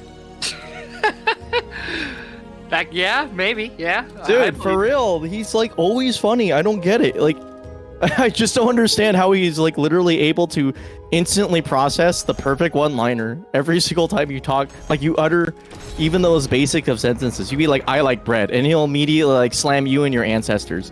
Welcome to the stage For liking bread. For liking bread, yeah. These carb-eating bastards. Yeah, bro. Fuck, Brett. Yeah. Yeah, fuck. Brett makes you fat? All right, whoa. Zephyr versus Blurring. Hey, oh, interesting. Yo, man. All right, tier mains. Yeah, like the artist formerly known as Mr. Can has since changed his name and has changed everything about himself. He's like so good now. Imagine if like changing your name makes you a better player. That'd be crazy, bro. Yeah, I know, like, you know, absolute. Yeah, just say. That's Mr. Absolute Force to you, buddy. Oh my god. You know, shout outs to, you know, Bounty Board for everybody who has got dogpiled on changing their name to something Force. Wait, that's actually where it comes from? No, like, no, it doesn't come from that. It's just that everybody has made it their, like, sole mission to troll the name. Oh, man. Alright, well, it's been a while since I've been on commentary because my throat has been, like, not the throat goat. So now we're back and yelling into the mic. Oh. You know, I don't think that means what you think it means. Yeah. Yeah, like, you know, Sophie might be the throat goat, but... Hey, yo! Actually, well, I'll go on that in mid-match. Let's see where we're going with the match right now. I do like the backstep, you know, duck and weave kind of thing that Zeph is doing right now, just being able to control space. And yeah, he might get, like, nicked a few times, but honestly, it's still working really well in his favor. Ooh. Oh, yeah, I guess smacked in the face. I don't know what to say. Oh, it's just I'm rusty. I think. Well, it's kind of scary, but I feel like Zeph has already established the movement pattern here he wants. Like, slightly out of range 1 movement where he can kind of safely gauge where, like, he can basically re-engage or disengage a lot. And even though he's been getting hit by stray hits here and there, I feel like he's like, okay, cool, whatever. I'm still being able to move. Yeah, and I'm still hitting you more than you're hitting me, right? Yeah. Like, oh, look at that trade. It's still the same life lead. Oh, he moved away. Oh, he went back in. That's crazy. This guy is like the king of box stepping. It's kind of nuts because, like, he's basically doing like 3 things at once. Oh, that clash setup was kind of nice if that was intentional. Oof. Oh my gosh, look at that damage. Who says Sophie doesn't do damage? Well, if you're right 100% of the time, yeah. You seem to be quite strong. And that's what's basically happening right now. Zeph has really not been particularly wrong on Did you see that jump movement. right there? That's cracked, dude. Oh. What? Okay. Jesus Christ. Is this man playing with his food? Oh, I'm sorry. Oh, that's a ton of damage. We surfing. Oh, no. Duck. Yeah. A nice duck Bye-bye. on it. Yep. That was quite a fast match right there. Yeah. No, because the pace that Zeph was creating was basically like go in, poke a couple times, and then basically box step his opponent to death. And after Blurring started losing confidence in his stuff landing, yeah, just then you could tell like Zeph kind of just went back in and ran the offense. That makes sense. And he's going in. Okay, the slide. We got slides. That's gonna be a huge punish. Nope, not actually as big as we thought. Ooh. Okay. Oh. Trying to go for that, I think a side tech trap right there. Or maybe it was a flub. Alright, nice throw, better break. I see that Blurring is actually messing around with his timing a little bit. So he's able to catch out the movement Zeph is trying to do, and a simple poke will close out the round. So nice Blurring nooch. on the board. Yeah. Got nooches. And Blurring's pretty scary with the life lead, not gonna lie. He's been able to really capitalize on the fact that his opponent wants to get in and start something. And he says like, yeah, but I'm Tira, I'll backstep and, you know, you have to deal with it. Oh! God damn. Well, we get a little bit of tech trap right there again. Goes into the soul attack. Pretty good value coming from that soul attack right now. Able to... What? Whoa. He didn't block that. Sometimes it be like that. He didn't block that. You buffer something just a little bit and you get clipped. It's just the life. Die. Like, surprisingly... Like 45 damage. You have to be kind of tight in this game. It's weird because the buffer is really, for lack of a better term, really likes to pick up your inputs off the ground and eat them. Yeah, it's quite forgiving and unforgiving. It's weird. Like it's the easiest game to do combos. Oh, we're going in. More nope. He almost got the plus frames there, but he's gonna actually take that L coming from that Rekka pressure in Jolly, the 6B pressure, you know. Yeah. Because you could do the step, which also hits behind if you're not careful, or the kick, which is not GIable but duckable. So you gotta be careful about your options. Yeah, 6B is really good because it basically is it's both a pressure stream and a backstep catcher, and that's what it was used for. Yep. And in tying with Tira's god tier backstep, you know. Nice. Punish right there. I like how Zeph is playing the poke game really. He's playing it super fast. Yeah, he had like literally no gaps in his offense. Yeah, he's just guessing right. It was crazy. How does he do it? Well, actually, I think I know why. Blurring actually showed that he likes to kind of AA under pressure a little bit after getting his turn back to deny movement. So Zeph actually picked up on that and immediately 2'd after a single straight hit, and it totally worked out. Kept his turn for no one, kind of frustrated his opponent. Oh my god! Oh no! No, not quite a thing. Okay. We match it. Listen. I was hoping for a launcher, honestly. We are relaxing and maxing, bro. Okay, we stepped that unbreakable throw, and Zeph will clean out this set, right? This is the first 2. Always be buffering. I cannot allow myself to fall yet. So can you believe that this guy plays on like 14 different converters? Yeah. He plays like a PS2 pad. Into a USB, yeah. It's crazy how he did it. Like it's nuts. It's like the complete opposite of like the optimal setup. But it works because I think there's some genius to this, because I noticed one thing that Zeph never does, which is I have never seen that guy get up into an attack like on accident. He doesn't like do the unoptimal, oh, I'm gonna like duck for 1 frame and then eat shit right after. Yeah. And I think that's contributed to the fact that like you know, he knows how to commit like to everything, whether it's offense, defense, ducking, anything. It's just, but for some reason I feel like that comes from the fact that if you play on a setup that like isn't like, oh man, I'm counting every single millisecond that my using like 6,000 hertz polling rate kind of shit, you know what I mean? Like I don't know, it's a thought that sometimes, and especially in this game, I know in Caliber, like pad in this game is really good. Like it gives you almost like a natural timing. Mm-hmm. I noticed that with movement, like on D-pad, this game feels fine. On like cheat boxes, it actually feels kind of garbagey because you're like, oh, sometimes you stutter a little too much and then you go into the walk animation, right? So it's like, I don't know.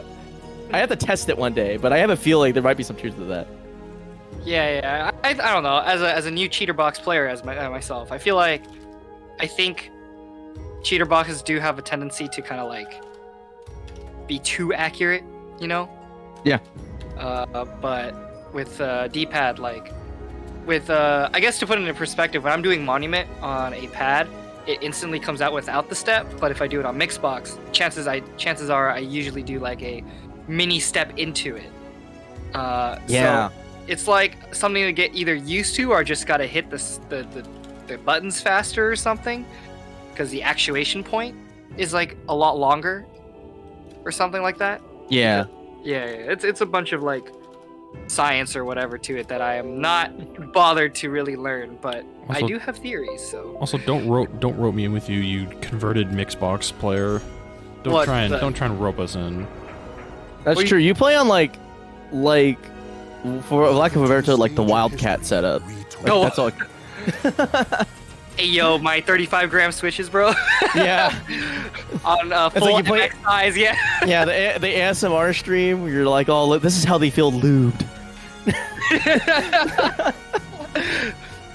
Sorry, like, chat. If you guys haven't seen keyboard like YouTube, you know that's where we're going right now.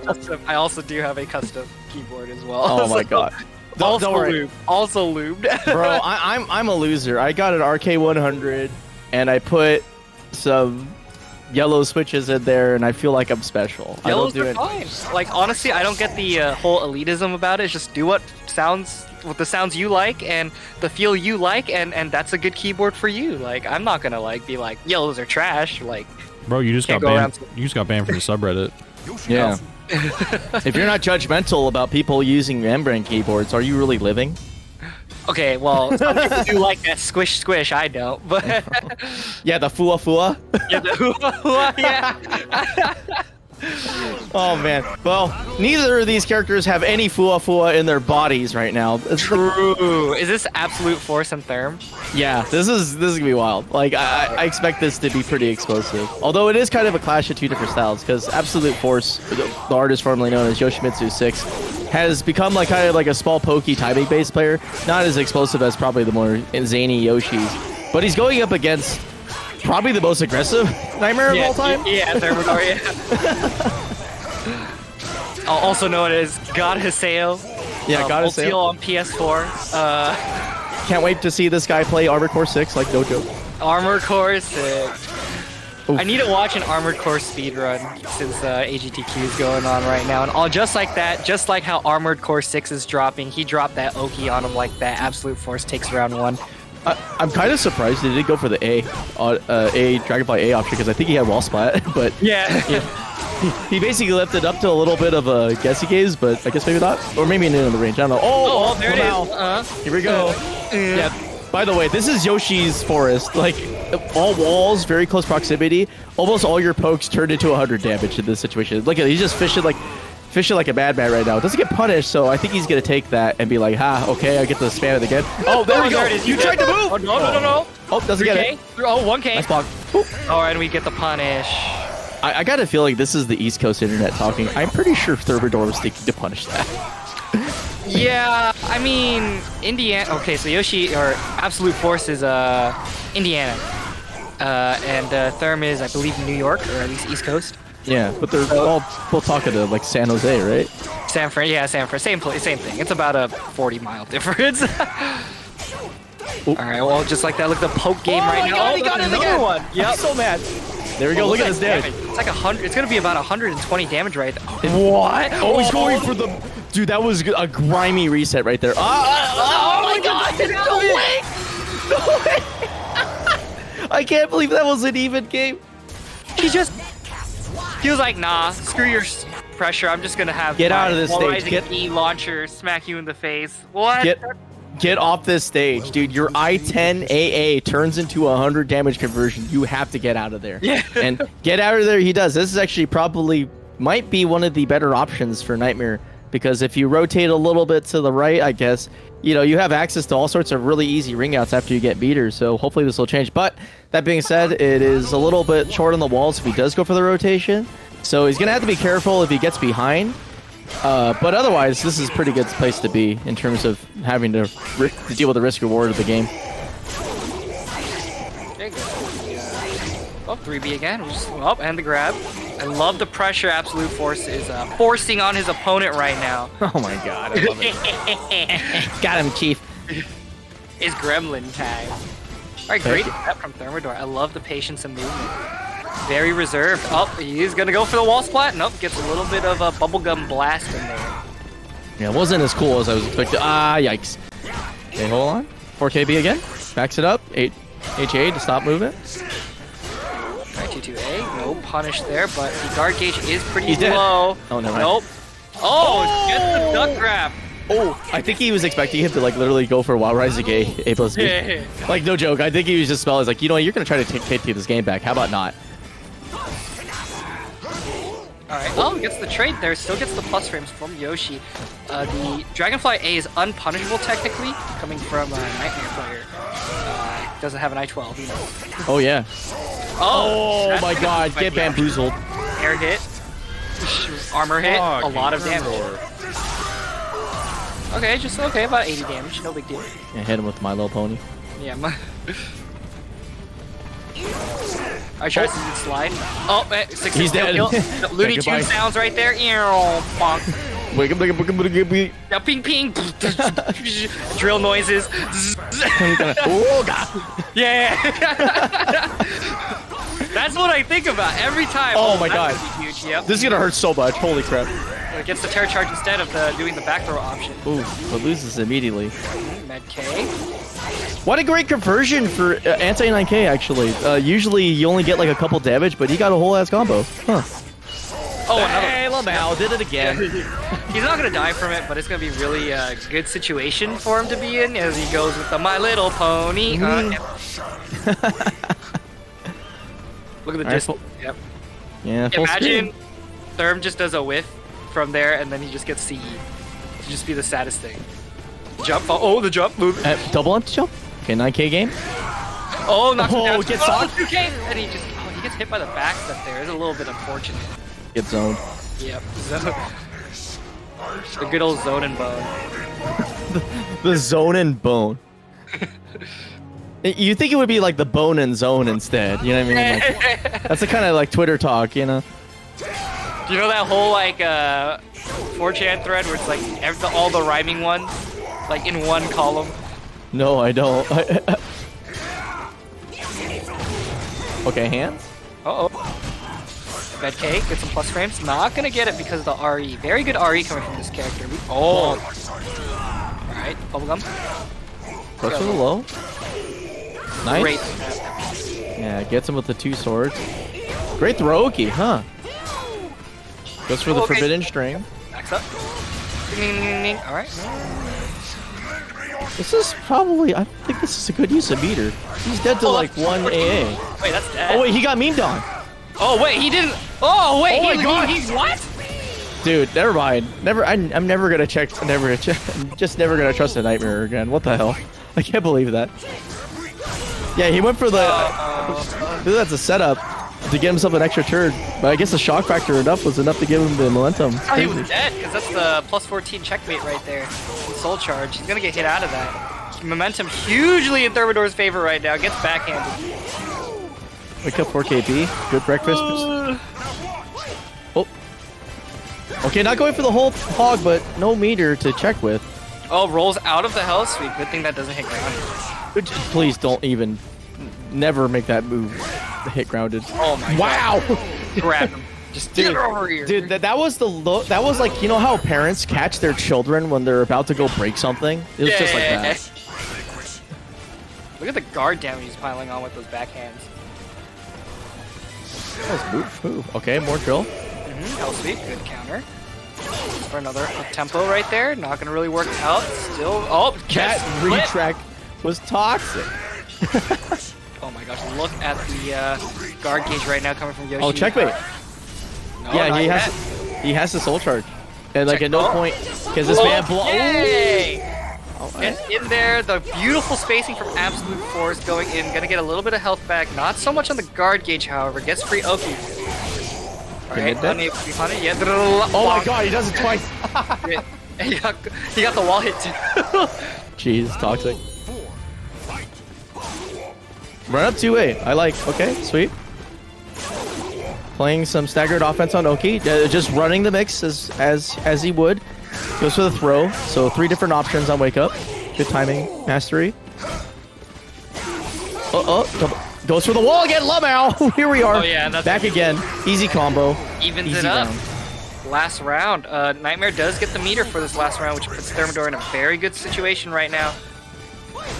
Yeah, not many resources, but it is Yoshimitsu. One sweep leads to at least a kind of like a 1/8 of meter, so you'll probably be milking that train for a little bit to get some juice. Although right now he has activation ready, so probably just has to play it slow. You know, keep it. Well, he's not playing it slow at all. He's just running it down. Ooh, gets his opportunity right there. Gets a checkered combo for some free damage, but now doesn't have any offensive threat. Just gotta cut off the legs. 4KB for the back roll step. Hey, look game, yep. Holy crap.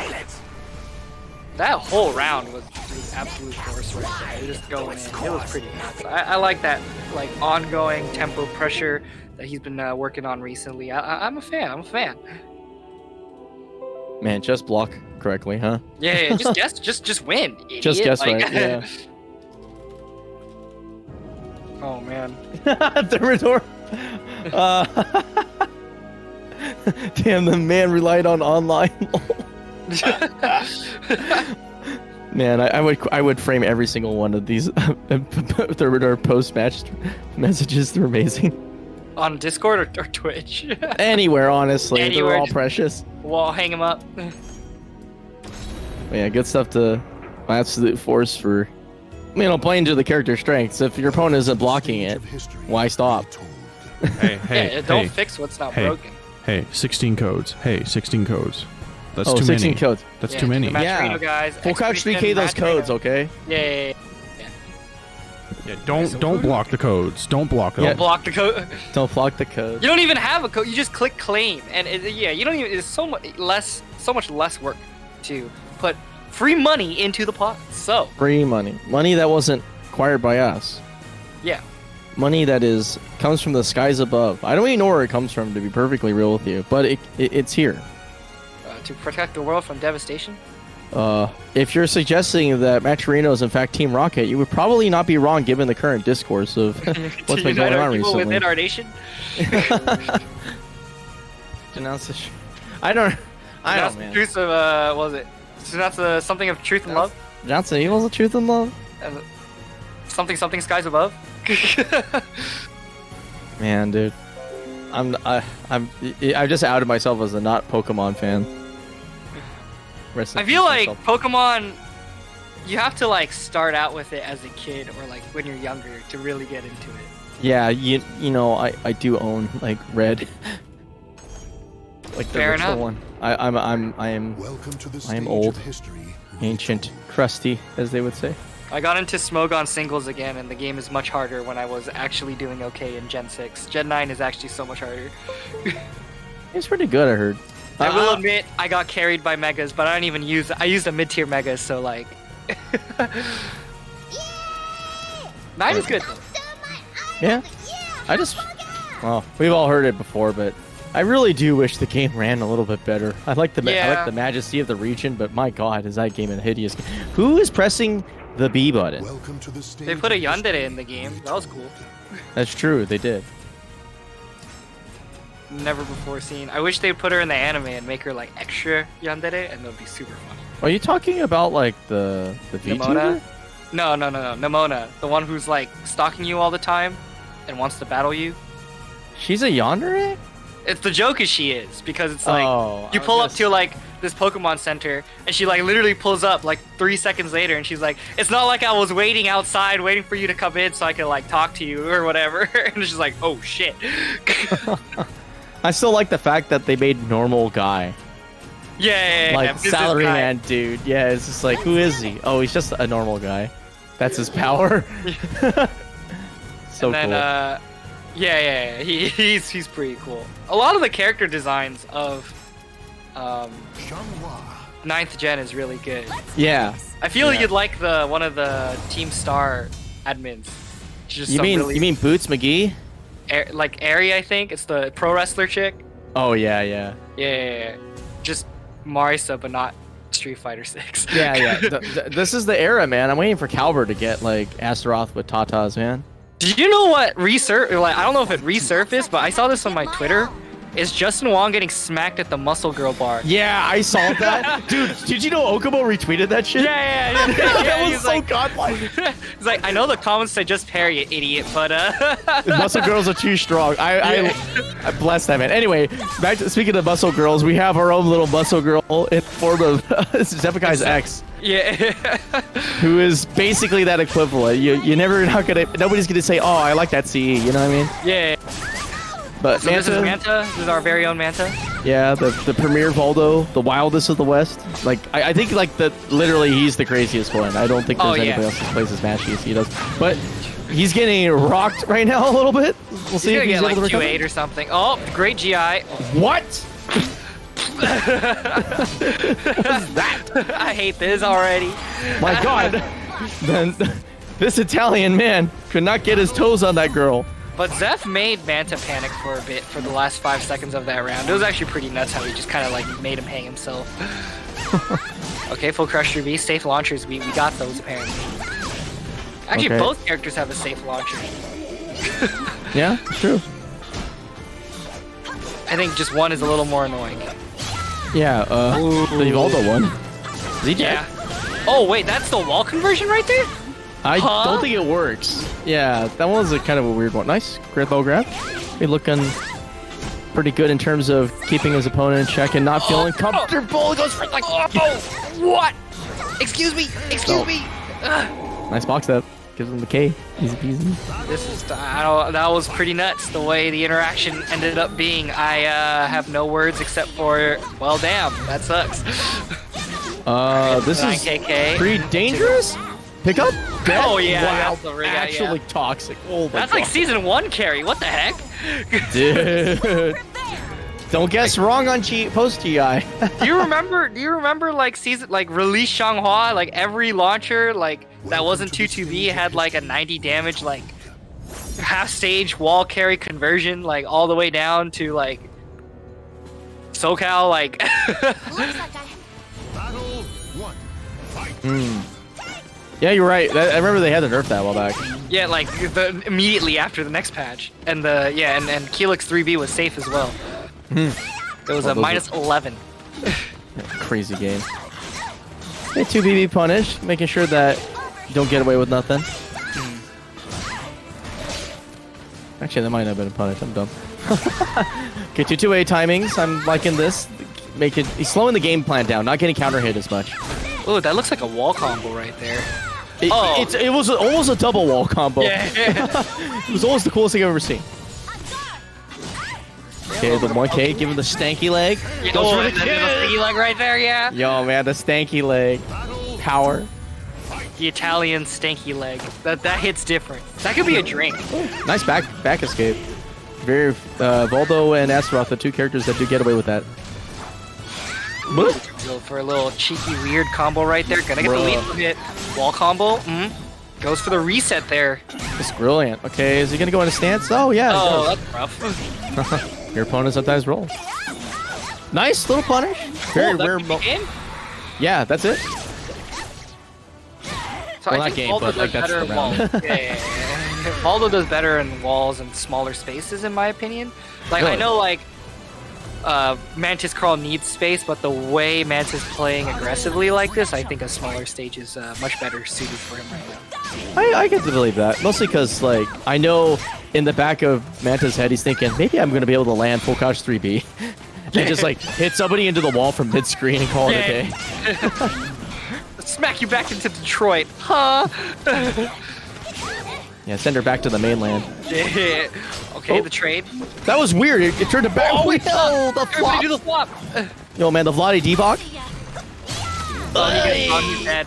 Yeah, good night, sweet prince. Ta-da. Scale's like super bad, though. Never mind. Still lives to live the tail. Ah, never mind. Get 3-8. Battle 4. Fight. This character has so many good lows in her arsenal. It's kind of wild. Oh. But speaking of low, underneath. Oh my gosh, the Oki. A really good Oki reward right there. Able to grab a pretty good life lead. Still has a little bit from that exchange, but not going to really do too hot right now. He autopiloted the punish there, yeah. The string punish. What's crazy about that Oki earlier, too, was that it was pretty much designed specifically for Zeph, because Zeph likes to do, occasionally, he'll lay on the ground and then roll. So he did a dead trap. It's really smart. But, speaking of dead trap, maybe kill? Oh, Lamau. Okay, here's the mix, though. Oki makes him, yeah. Xianghua Oki after CE is like, you're my bitch now for the next guess and a half. Yeah, because you have access to, like, a mid that starts up early. You have access to mid that starts up late, low, a mid-low. Yep, I-16 grounded mid. Yeah. Run up 2K, run up 6K, which also hits grounded opponents. Yeah. It's definitely one of the best, especially given that you can get it off of almost any situation. 2-2B, yeah. Wow! That did a ton of damage. Yeah, we thought Manta had a really good momentum going on, but right he now, does now. he's gonna slide into gems. He's sliding in. That's game 2 going to Manta. Wow. Just like that. Immediately rolls it up. Yeah, I was gonna commentators curse. I was like, man, for all that momentum he got for the first 2 rounds, Zeph is doing pretty well catching up, and then bam, he gets hit. We got the elbows. He decided to stay on the same stage. Okay. I don't think the stage really matters that much in this. We haven't seen really much ring outs and weird stuff. If anything, the last stage was more of an advantageous low wall ring out. But otherwise, yeah, it seems to be the place where he wants to be. Although I'm pretty sure, like, I don't know, the big castle might have been more ideal, but yeah. Right, nice challenge. Jesus Christ. Oh, and you count slow. He's not out of the game yet. Zeph still applying pressure. Not afraid. Yeah. Oh, no, one more guess. Oh, gets the soul charge. Already had enough meter. If he gets the... Oh, no. Oh my god. Do it. Streak out strings. Oh, the zone. 228. Volo 228 is one of the dumbest moves I've ever seen in my life. Slow enough that you can't GI it, like panic GI it. Fast enough that it'll catch like step, like from like when you're like hard walking, and like also like the speed is like so good for tempo. It is such a great move, and I think Manta should abuse it more. Speaking of abuse, though, getting the counter hit, rolling in some extra damage, staying aggressive, just step 4K, no highs allowed, basically. That's what he's telling his opponent. Gets him in the face. Yep, rolls away. Shock Paw still in soul charge. Oh, he's running up. Nice aggression. Oh, the tempo. Now kind of back. It's very back and forth. Oh, the hop back. That's just a weirdo. What the hell was that?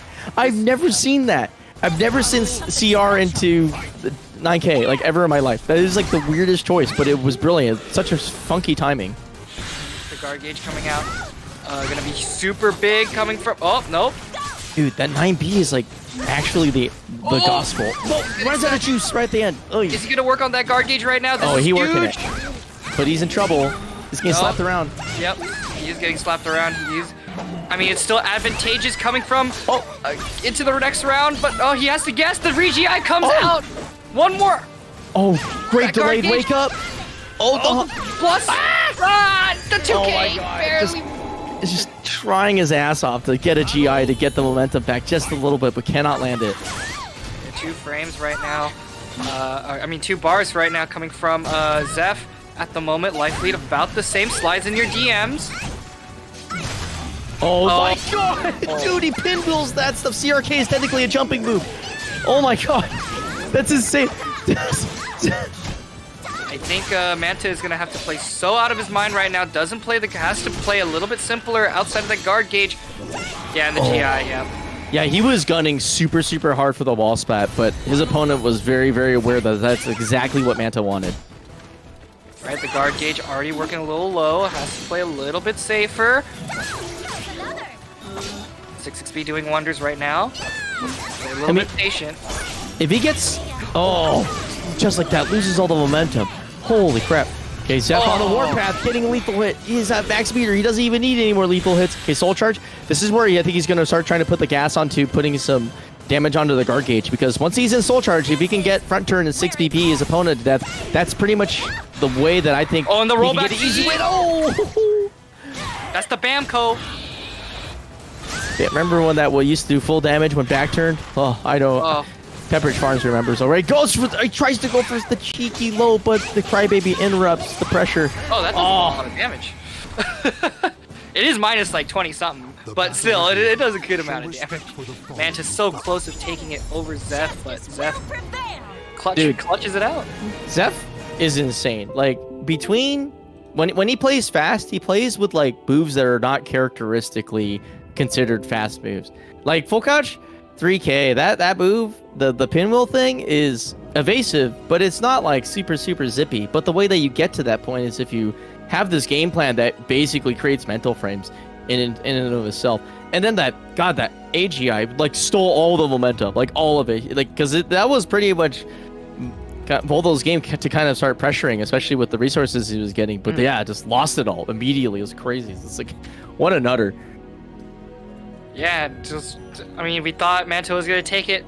And well, game 2, we thought, Manta barely clutches it out. But wasn't able to keep it up going into game 3. So, well, sucks. Feels bad. Get him next time, hopefully. Oh, well.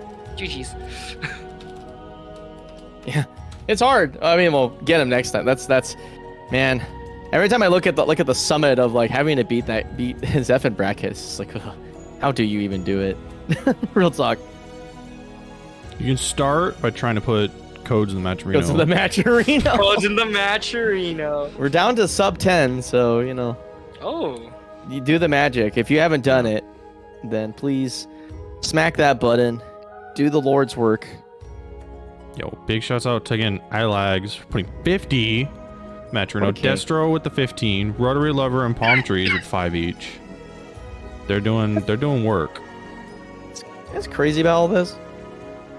Isn't like that guy new? That literally just showed up today. Like Lags just showed up today. It's just What a like, king. Hey, I'm new. I'm trying to learn. Here's $50. Here's $50. No big fucking deal. You know, Fucking king shit. King shit. Watch all the what is that site again? The one where you coach people on it. Metafy. Metafy? Yeah, Metafy. Yeah. So this is like all the Metafy vultures come out, poke their head out of the woodwork. Alright, well hopefully everyone's having a good time. I'm having a good time. Are you? Are you really? Or are you just saying that to the camera? I went DDR last night and Monday night. That doesn't say anything to me. That's why I'm having a good time.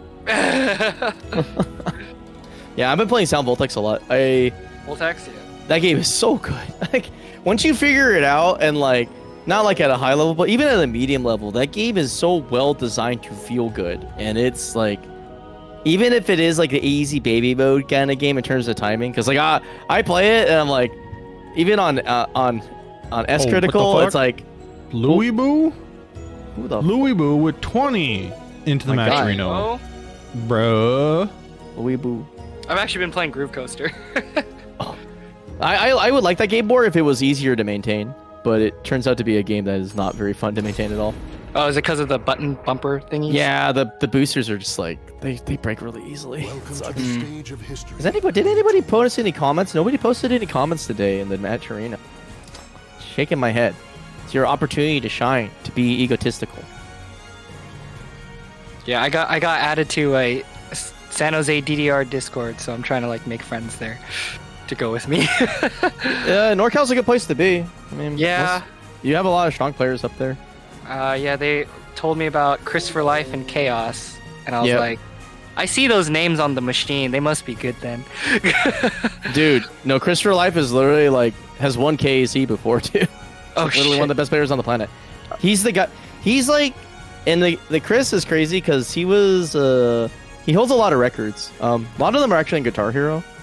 Oh really? Yeah, he's like one of the best Guitar Hero players. He's definitely he's up there in Sound Voltex. His biggest claim to fame is DDR though. Did you know that he has a Taco Bell commercial? Like no shit. What? Yeah.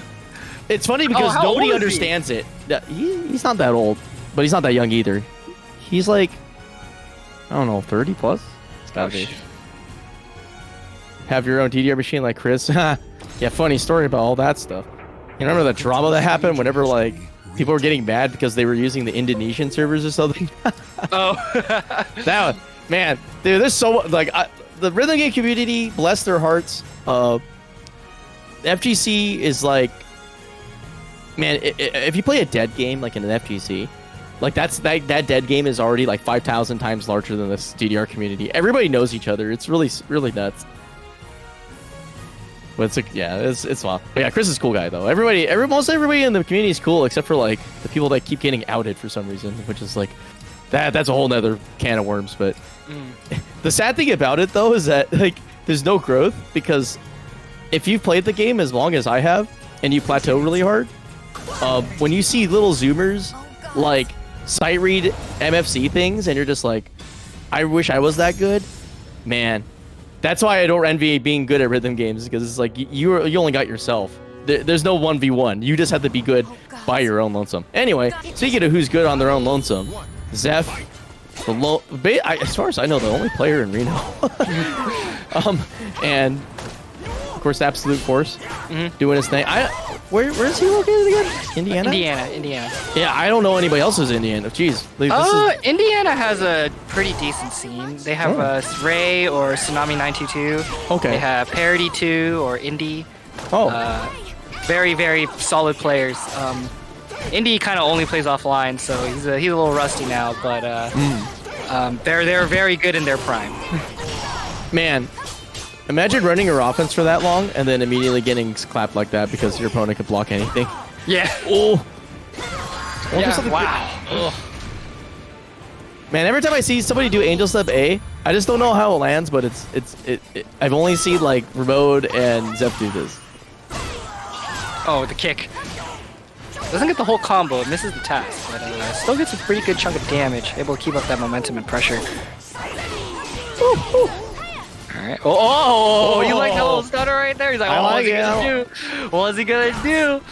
I want to have offense that cool. I'm gonna get tossed off. Interesting plays for Yoshi. It is intense in an even game in terms of straight hits. You got the right idea with 2-2-B, but Zeph, a veteran player, is not gonna get hit by that kind of stuff, apparently. The empty jump into A+B is probably the chattest thing I've seen in a hot minute. What's the punish for this? Okay, 3B. Pretty good. About 5/8 of his health bar left. Whoop. A nice IK. Rolling in it. I'll sweep, yeah. Yeah, keep going. This is a little bit more staggered coming from Absolute Force right now. However, Zeph is gonna try making the comeback. Very difficult, however. Look at that neutral. Look at that nooch. Look at that respect. Man. Oh, he didn't. Oh, you missed the. Yeah, I was kind of worried about that. If it's in your grasp to win the game, you should probably take it. Yeah. Yeah, especially when you have an I-10. Yeah. But wait, hold on. We're gonna be going places here, and by going places I mean into the kiddie pool. Never mind Brian the nuts. Yes, full attack. Grounded. Yep. No video games for you, young man. Yeah, past your bedtime. 1K. Another low. Yeah, we just don't like blocking low in the FGC apparently. I mean, honestly, out of all the things to not get hit by, 1K without getting counter hit is actually probably really ideal. Yeah, it's pretty nice, and the sidestep catch counter is gonna put you out right there, you know. But slow mid. He literally conditioned for that for 4 rounds straight with that 1K. And then he eventually was like, okay, well, time to let loose the other slow mid that's kind of in that same area with the high reward. It's like, whew. How's he do it? How's he so good? Well, the thing is like, on paper, it's easy to do. Like, on paper, you look at it and you're like, okay, if you have a game state that allows you to move after you hit your opponent, even when you're minus, it does give you time to like kind of really look at the game and kind of absorb the game state. That being said, in practice, doing that is really hard because you have to be content with the idea that you're going to do a couple attacks that basically do jack garbage. They're just not going to do anything. And that is hard, especially when things are tense in Caliber. Like that's why I suck at the game, because I'm just like, go hard. It's like, no, like sometimes you got to commit. That's what Zep did in spades. Oh, but it's gonna be a lot of damage. Yeah, this is actually interesting routing, but had to do so because he didn't get the secondary wall spot for the helicopter. Good Oki coming from Zeph right now. All right, another 1K for your troubles. Gets the grounded hit. Gets another grounded hit. Oh my god. Stuffs anything Absolute Force was trying to do right there.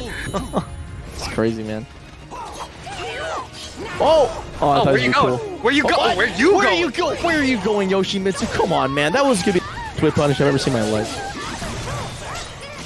All right, knowing that is a minus on hit for that counter hit, that cutscene right there, you know. Woo.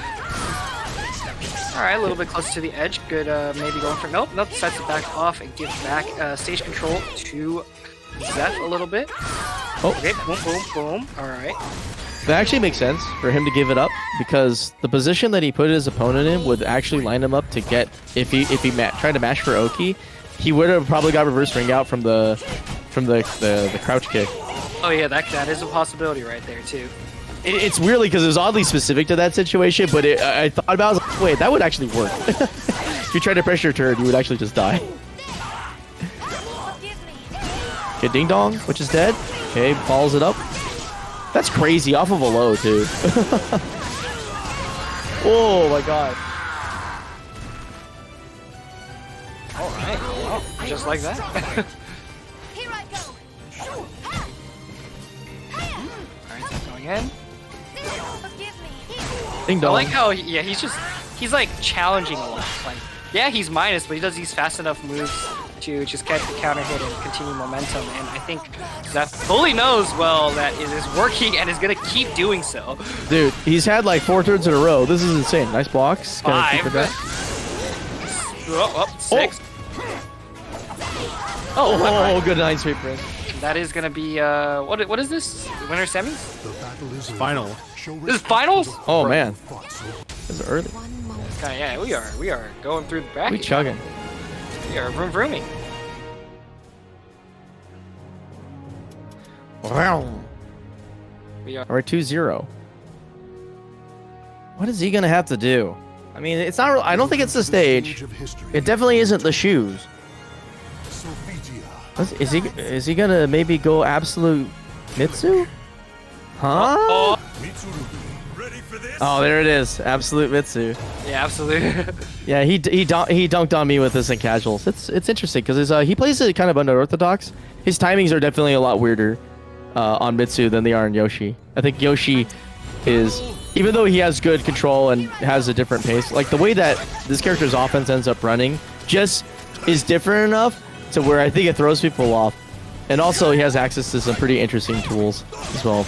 Namely 3-3K. He loves that move. It's a kind of a demon's tool because it's like super safe on block. It's quite nice. But right now he's getting his legs chopped off. There we go. Go for the fundoshi. Punish on hit. Oh man. Oh yeah, the 1KV is -14 on hit. Yeah.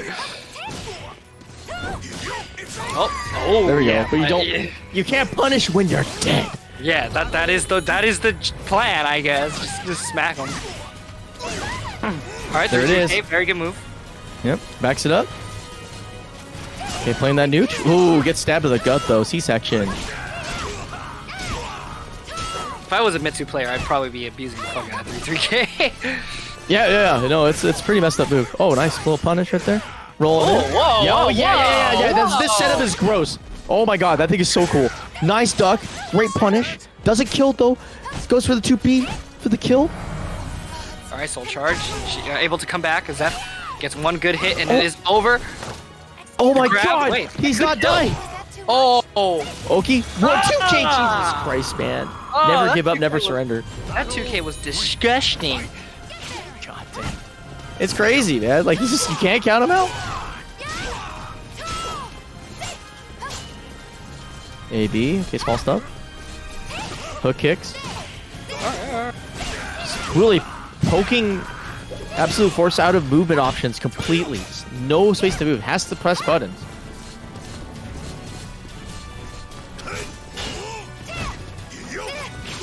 Oh.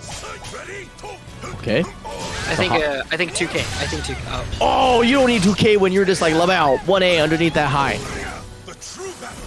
All right, soul charge. Okay, where's he going here from here though? Oh my god! Oh, the GI. Yep. Seen? Oh, the first hit whip. Yeah, the duck punish.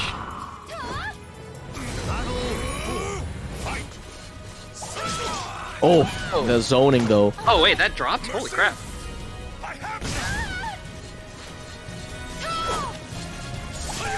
Oh, look at this dude. Look at this dude. He's doing it. Oh, that duck was sick. Right, sweeps it again. Okay, move in denial. Oh, tries to go for the reverse ring out right there. Oh! It's just like 50-50. Oh my god. What? It didn't finish his... Almost didn't finish his food again.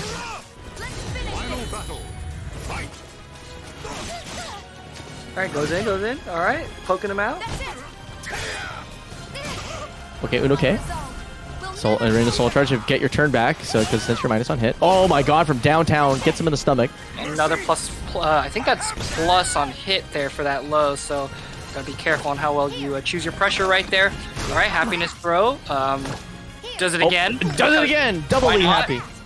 Triple happy? Oh, decide. No, mid. Yeah. I've been hit by that like 1,000 times too. You can't step that, you gotta hold it, unless they hold it. Ugh, it's hard, because it looks like it's steppable too, because you're just like, he starts up, he's swinging down, alright, I can move. Nope. But yeah, not allowed. It hasn't been steppable literally the entire game. I know. Literally the But if entire they That hold doesn't stop people from trying. But if they hold, it's the hope that they hold it, and then you could step. Because The dream. Why am I Yeah, gonna the hold dream. it? Why am I gonna What? hold that shit? you just want the plus frames. Whatever. Don't listen to the Sophie apologists, everybody. Last Saturday we were at locals, and I said, I was playing Mantis Sophie, and I think I lose last game, and I straight up was like, man, I can't believe you play a better character. And PPC was about to punch me in the face. The cops were already outside. I was prepared to get arrested. Yeah, Oh my God. Put it on the line for your boy. I'm also wrapped up in a blanket right now because I am comfy. That's what I am right now. All right. Well, speaking of comfy, Antiphris and Cindy is still, I think, still rolling in the background. Going to be playing that. Those two are going to be playing the winner. The winner's going to go on to play Riven, which has gone to loser semifinals. It's actually really, really deep. He ran through. Wow. Whoa. Hold up. So like, Revan's run was okay. Runs through machine gun kills, gets knocked out by absolute force, kills Butterfly Joe, Blurring, Asionic, and Thermidor. Jesus Christ. That's a hard run. Yeah, very, very respectable. Jeez. See, and who else is the list? Actually, are Manta and they doing the thing? I don't know. They both said GG's. So I'm assuming it's over, but no one's told me the score, so I'm kind of stuck. You should just intuit that from the flavoring of their GG's. It's got some hints of a round 1 win for Manta. There's always GG's, and then there's GG's exclamation point. It's code. Oh yeah, exactly. Yeah, exclamation point means things went pretty good for the player, I would imagine. Unless they like beat them, but like it was 2-1 and pretty close. Then sometimes you get the loser saying GG's, ha ha ha. Haha, NT lol. Yeah. That's me, dude. Like whenever I'm like, oh, I got you down to like last game, last round. I'm like, tee hee, GG's. So close, haha. That's yeah. Meanwhile, Next- I'm like literally seething in the back. I'm like so fucking mad. Like that's Another hole in your wall is just like dude. I'm like seriously no. When I get close to beating players and it always comes down to me just not blocking the stupid freaking low. Holy moly, dude! I am like an absolute like you think 8-way funds is bad? Like I just don't post what I'm thinking, but I'm thinking all sorts of horrible things. Like it's just so infuriating because you're just like why did I even get to that situation?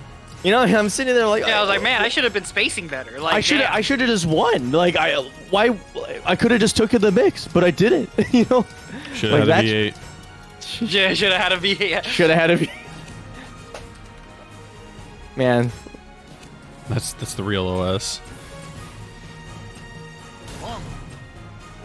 That was the Huang coming out. Wongarino. So Ren versus Incendiate. Ooh. So Incendiate, of course, you know, everybody's favorite nugget chomper. Let's see, where did he come from? From the shadows, So I he strike played the again. Oh, Asionic knocked him out, and then so he goes and immediately bullies Lags, and it takes his money, and then goes to Garage. What is this with like two big bodies in a row every time? I'm noticing these pathways are paved with big angry men. And then Ares, and then went through Manta, now finally settling on Revan, which is now kind of once in a fights, kind of well, there's Butterfly Joe, but I guess two of the de facto Huangs now that we don't see good old Toothpaste as much anymore thanks to Porcorino. More like Classarino, but there are rumors Toothpaste is coming back. Ooh. As in, leave class halfway through and then I tutor. I tutor Toothpaste. Yo, I like it. It's like 2 in the morning. I get a call from Toothpaste. Hey, can I get some help? To get some help?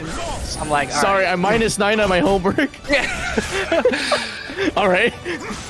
Let's see what the match is going on though. Nice little Whoopsies. Oh, it's kind of scrambling a little Abade. No, like perfect. Jeez, the overkill. So that's always a front throw, by the way, I think. Yeah, so you should be able to escape it every time if you see this big flash command grab with the sigils, you know. Oh, for real? Yeah, I believe that command grab is only front. I could be wrong, and I could be throwing, but that's what I've been noticing. Throwing on the throw. What? These hops, my guy. What? The free tracking was criminal. Oh wow, that did a good amount of damage. This is actually funny in terms of range. I mean, granted, the coverage. You died for a minute, holy. The coverage and spacing is pretty, like, safer for Geralt, but it almost doesn't matter because if your opponent could just be like 6A plus B and just knock out your teeth, well, why worry? Oh, we got some sigil action right there, going for a little bit of a 2K. You know, better to be less risky and keep your life lead when you can. And then when it's go time, you just want to kill them. Oh, what is this? He's doing the infinite. He's doing the infinite. All right, Burso burns a porpoise. Goes blocks the funky low. Oh, goes for a low result. Oh, how do you back in? He jumped, he squatted, he did a quick squat, not on form, immediately got punished, and his knees hurt. Okay, the counter hit, 1 AB. I have been victim to that. Okay, river roll. Soul burns. Okay.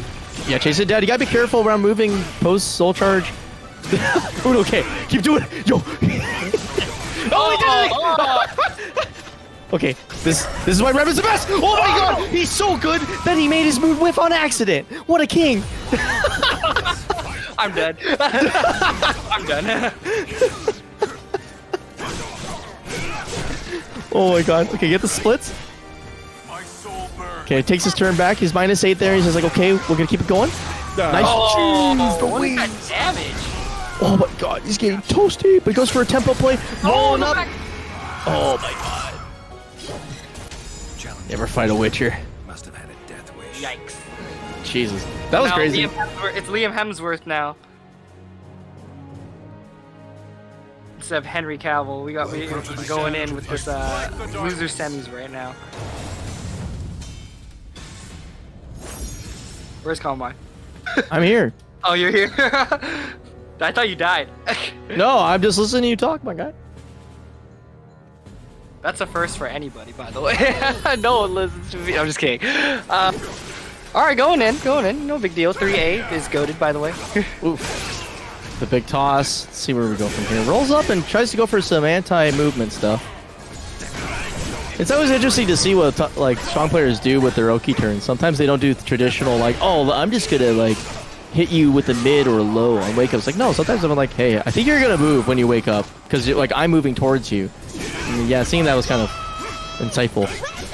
Okay, triple A, big toast. All right, next round. Never fight a Witcher. This is loser semis though, so we will be.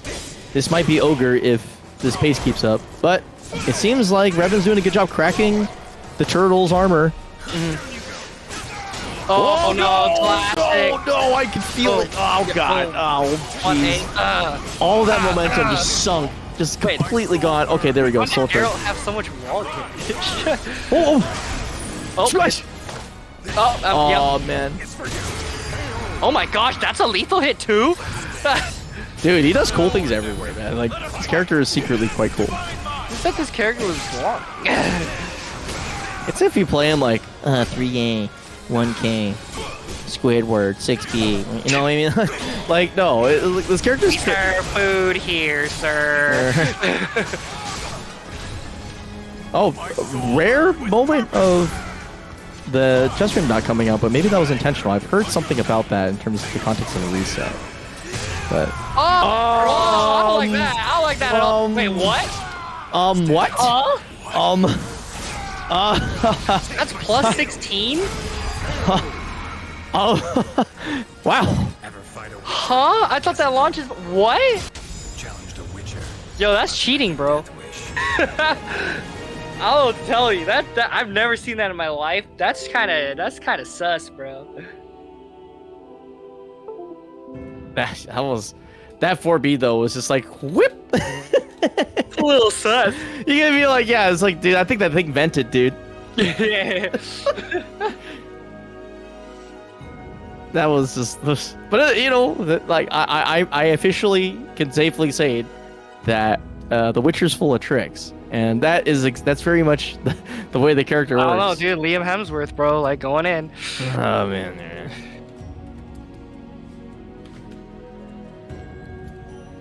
All right, Well- time to talk about majors. The next Ooh, one coming majors. up, Frosty Faustings, February 2nd through 5th. SoulCalibur 6 featured side tournament, not main tournament, but that only matters so much. There will be a prize pool, and top 8 for that game, as well as 4 other games being featured, will get medals. Ooh. Yeah. Hey, that's not bad. I mean, like, you know, everybody's like, oh man, no combo breakers. Like, dude, we can't afford to go to all these things anyway. True. Just go to the handful of majors that are available, man. Exactly. So you go Don't there. worry, it's still around. But one nice major, quote unquote, that you can go to while in the comfort of your own home, Vortex Gallery Online, which is only a week after. Is it a week? Yeah. Yes, Okay. February 11th, I believe. I can sort of math, right? Yeah. So, there it is. February 11th, SoulCalibur will have a Parsec tournament for Vortex Gallery. You can sign up right now on the Vortex Gallery Start GG page. I think vortexgallery.moe will work. Yeah, that's gonna be fun. Shouts out to SabinDeus for helping get that all organized and set up. I believe after that, I think the next thing is actually Evo Japan. Yes, Which I will try to be going. There is almost confirmed 100% caliber. It's like 90% confirmed, right? Mm-hmm. And why the fuck is the match arena $158? Bro, what? Huh? Revan, My guy. Revan Revan. put $51 in the match arena because he's a fucking king. What a chat, dude. Wow. I wish I had that kind of will. It's like I lost, Dang, but I didn't also get will any give you prize money. Better put more in. I just can't. My goodness. Yo, we hit all the codes. Let's go. Oh wow. Wow, that's what happened.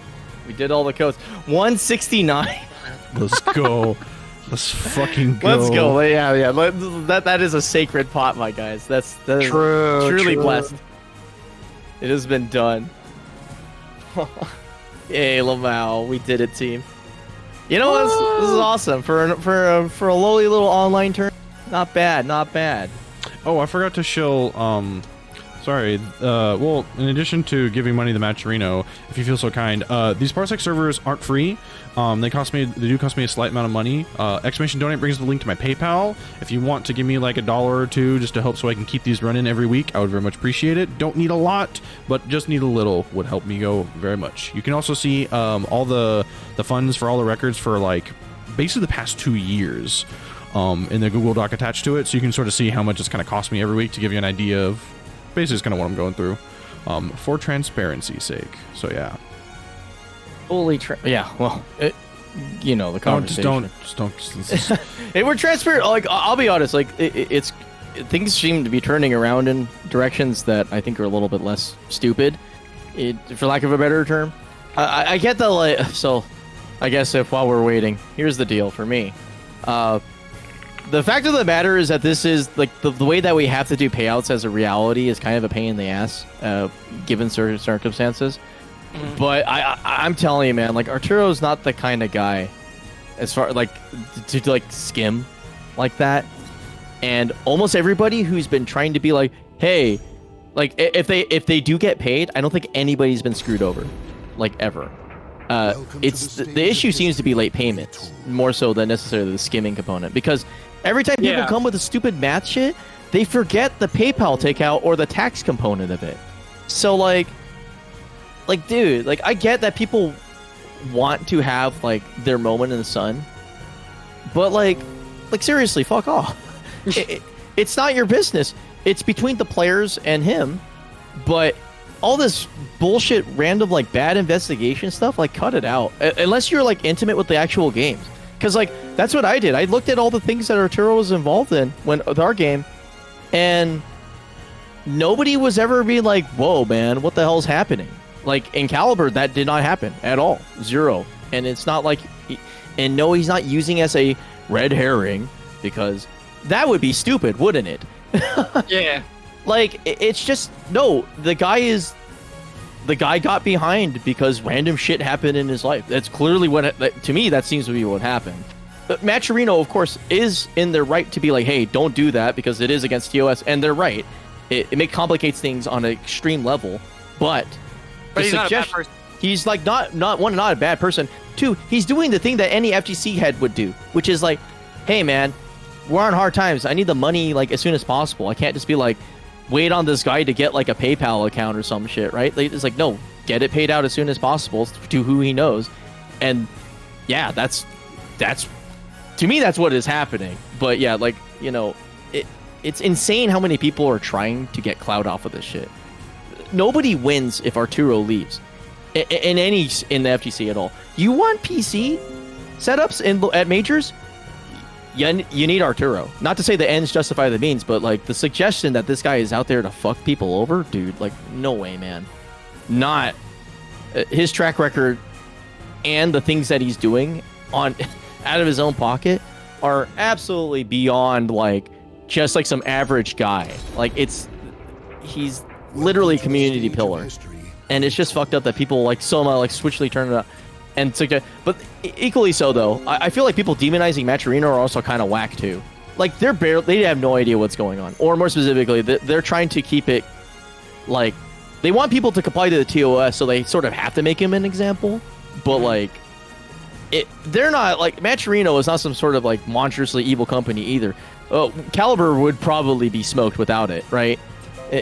They're just trying their best with what they got, but they're not used to this dumb little like it's funny because it's not even like major drama. Like the amount of reach this has is barely like anything that happens on standard internet stuff, right? Like it's not like, oh, Keemstar's picked up on this shit, right? You know what I mean? It's just like it's a big deal, but it's hard to investigate. And yeah, this is the layers in which they have to go through to figure out like if Arturo is in the right or wrong.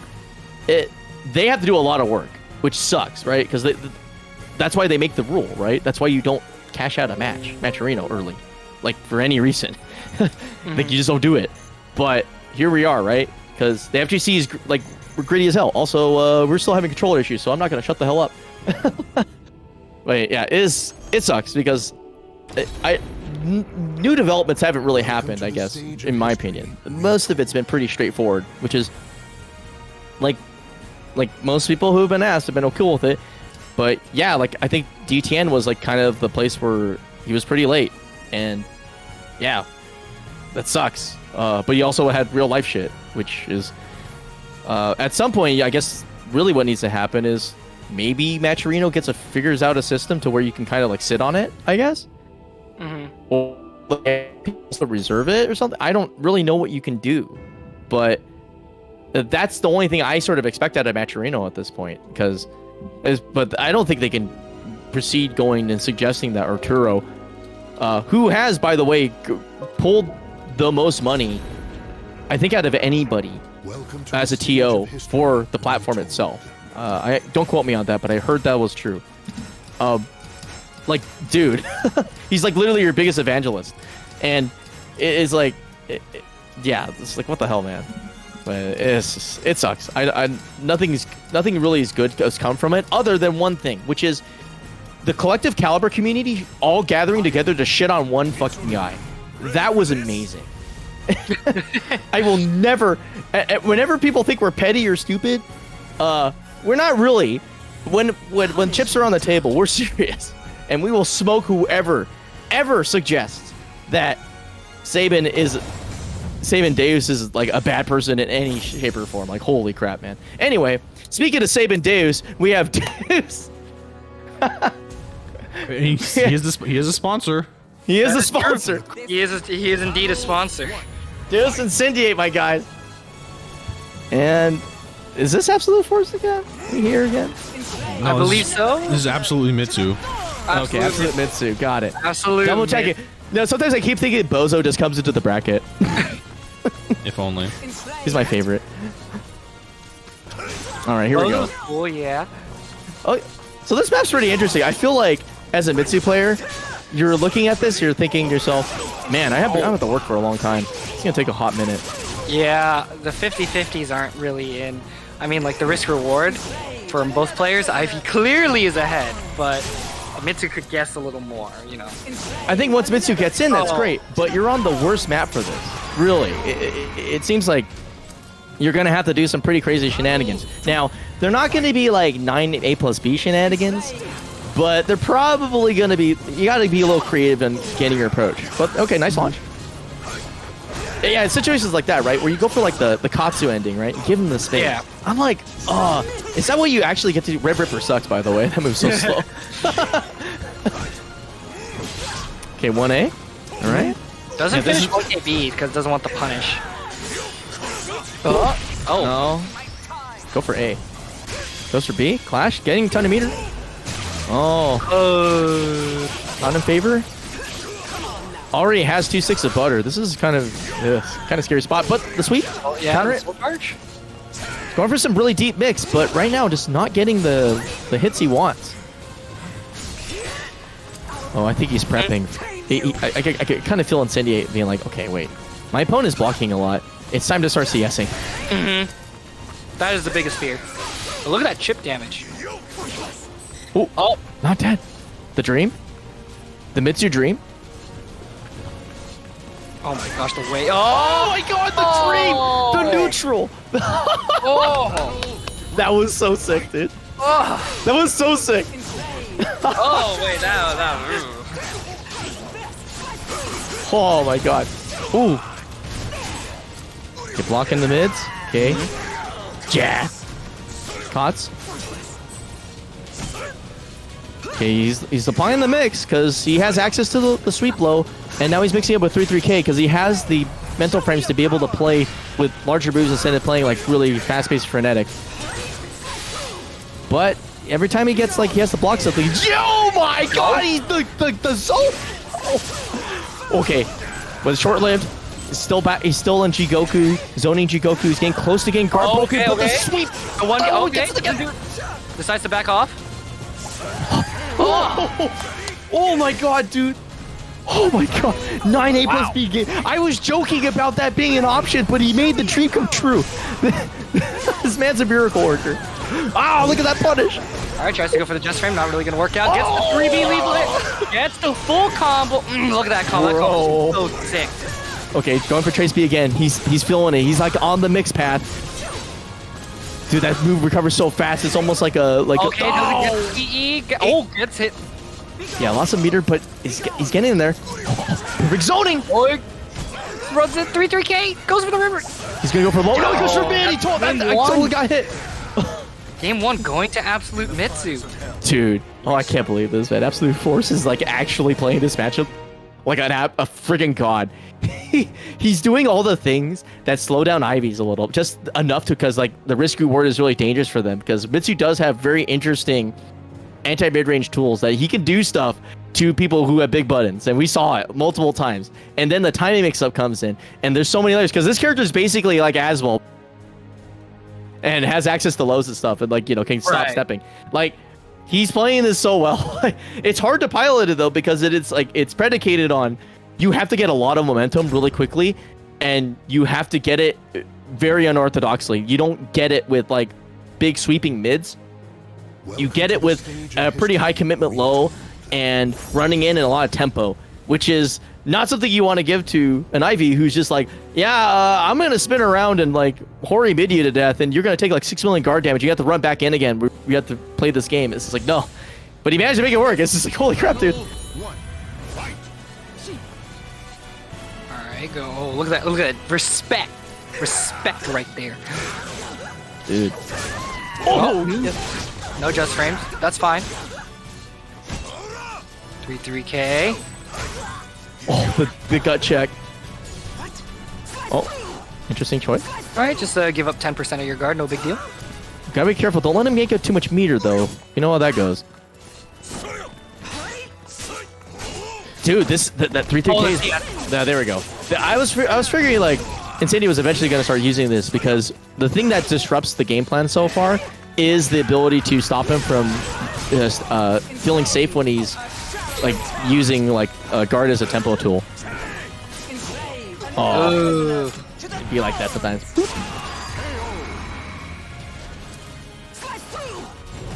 Although, is that a projectile in theory? I actually don't think so. Oh, I think he wanted a different button, but it was the right idea. Just roll into someone. In a game of like weapons and magic, you just straight up shoulder check roll into them. Dude, this man hates guns. That's what my favorite thing about Mitsu is like Mitsu hates guns. The dub, I hate guns. Damn, that's the line.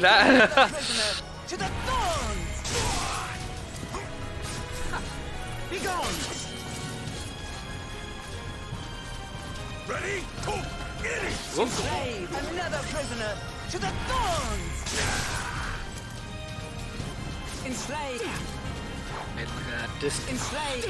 Just like that time, you know.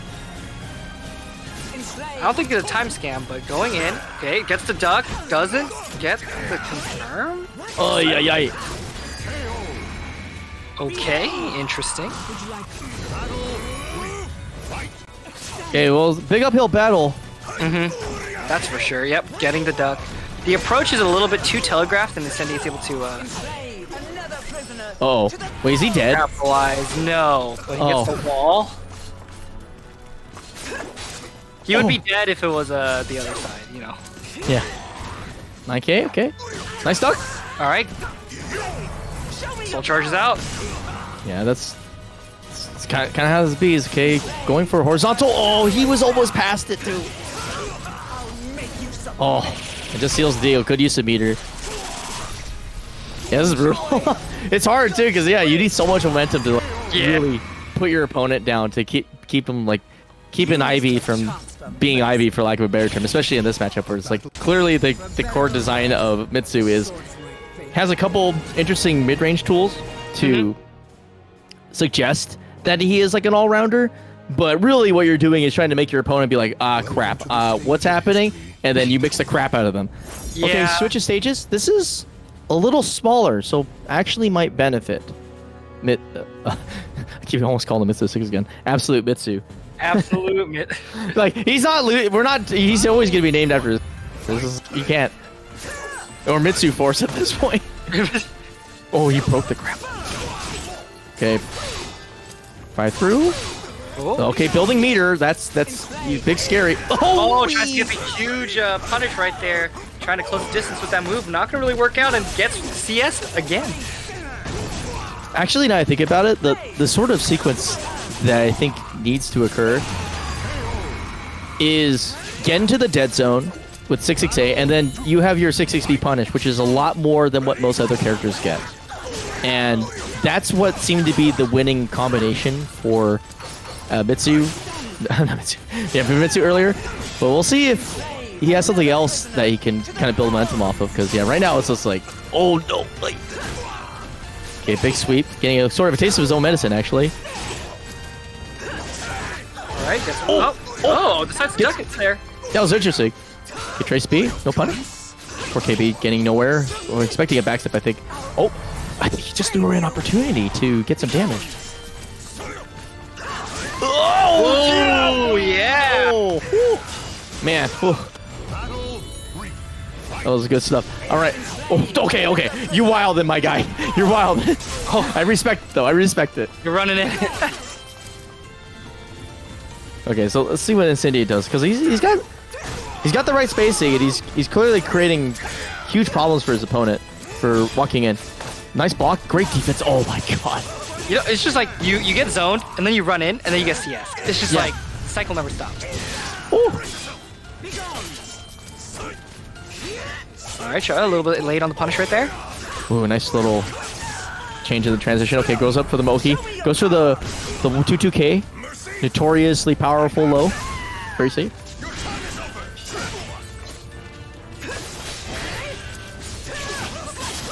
Ooh. Okay. Gets blended a little bit. It'd be like that sometimes. All right, but here we go. Low. Let's see, great. Oh, gets in there though. Jeez, great breaks though. In a way, trying to get underneath and stay aggressive and make his opponent feel bad. Make the opponent feel bad for going for throws multiple times. Oh my God! Oh. No, he had it. He had it. He was right there. Alright, gets hit once. Alright, decides to. Oh, that isn't. Oh, wow. That's Eats the mirror. That was so big. What a big change in momentum. But stays strong. 60 plus. Oh my god! Okay. No, Trying to get the GI. I think he wanted more Rise B or something. Jeez. Oh, nope. This is huge. Oh my god. The Ivy can't do much when Mitsu's in your grill because his frame data isn't quite bad on hit. So that was great pressure. Oh. Okay. Solo charge.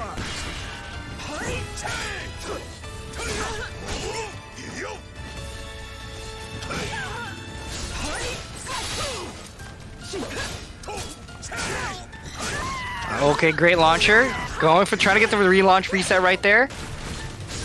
Oh! Good duck. No punish. I'm so nervous. I can't. All right, the soul charge will come out. All right, the respect going in. Nope, no respects. What is Absolute Force gonna do?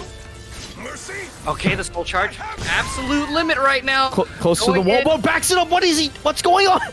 That's not what I expected out of a soul charge with Mitsu. What is he gonna do with this meter? He's gonna run and get hit. Oh, he gets hit again. Maybe out of it. No, tries to bait it out. Okay, a little bit right there. Still sweep. I can't. Oh, I'm so upset. I don't know what he was planning. That's wrong. The battle is over. The ill fortune that led you. Oh my god. That felt like the long. That was so long. Wait, this is losers finals. Never mind. Oh my god. It's not over. Okay, good. I kind of need more of this because it's oddly tense. And sorry if it seems like commentator bias, but this matchup is like it's a minefield, right? There's so many crazy things that Mitsu has to do to get in, which is why I'm I'm like so reactive to it. But at the same time, it's like, yeah, the Incendiate's just insane timings and defense are just like, so, oh god, I can't. You know what I want to see actually in the approach for Absolute Mitsu? I want to see some empty jumps. You know, I feel like that might be able to throw Incendiate off a little bit with the because he keeps running in and he gets hit by enslave yourself, right? So it's just like, what if you try to go for some jump reads and you're not really in the, and if you jump it, then you're still not in the space for Ivy to punish, like a huge punish. So it's like maybe you could try that, but we do see that happening so many times. So hopefully maybe we'll see some adaptation. The Mitsu pick is actually pretty, I think it works. It just has to need a little more refinement and a little bit more gusto, as I might add. Yeah, absolutely. I mean, I guess it sucks because it's when I look at Mitsu is this weird character where I feel like the guiding star and a really easy way to research top level matchup knowledge is very much the onus is on the player to figure it out because, for lack of a better term, lack of skill, right? And with the why. And so you just have to be insanely creative and just I'm sitting here scratching my head thinking which tool exactly you would be able to use to close the gap and keep it going. I do see the success with 3-3K though. That thing is seemingly unpunishable on whiff at this point, and it is. I feel like it's kind of the cornerstone. You can't get rid of it, but there has to be something else in there that can leverage at least the mid range because he's just getting hit when he's walking in. Yeah, and I think 3-3K is a tech jump too, so maybe even using that to hop over with such a fast recovery might work as well. So so many things to explore, Yeah, it's cool though. I'm just glad to see how far this Mitsu has come. It's not it's not normal, and especially with Yoshi. Yoshi is a very much a well understood powerhouse character. He's no you don't look at Yoshi and say, yeah, that character's kind of okay. It's no. He's best in class in so many situations. You basically almost auto win on stage select if you have the right mentality behind playing filthy, right? But Mitsu is he's high energy, high intensity, but also it feels like a little bit of high inconsistent. Because we saw a couple the 8 speeds going off axis. That was really unfortunate, I think. Oh, wow, the SS. Into great block right there. Doesn't get a whole big punish. Okay, 1 Tries to get a punch there. Not gonna really work out. But the party plus 10. Huh? Yeah, I guess it makes sense. It is very narrow. Yeah, there we go. Bye bye. See you next round. Really? Holy crap.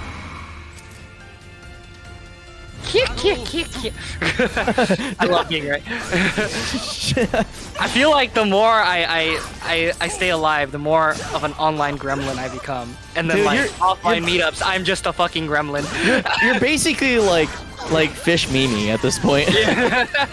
All right. Oh god. Okay. 4K. You know, that's another tool that's kind of like an interesting choice. 4KB, right? We can talk about that move. It hits you, but you get sent to the Shadow Realm. But in this matchup, I feel like it's weird because you don't want to actually. Yeah. There's just like so much like tools you have to use differently to approach this matchup. It's just like, oh, you get to. Yeah, it's hard because like you have to use movement to get in. I guess you might have some sort of options. Maybe with like, does like B-side, like A-side B have like a tech jump or something? I don't know. Like I'm just trying to think outside of the box here. Where it's like, what can you do to be like, hey, stop doing these basic tools that make my life a living hell? Ooh. But right now, it's going. Yo, okay, get in there. Ooh, tries to go for the shoulder charge out of the transition. Like in it, transfer. Oh, great counter hit. Great stuff right there.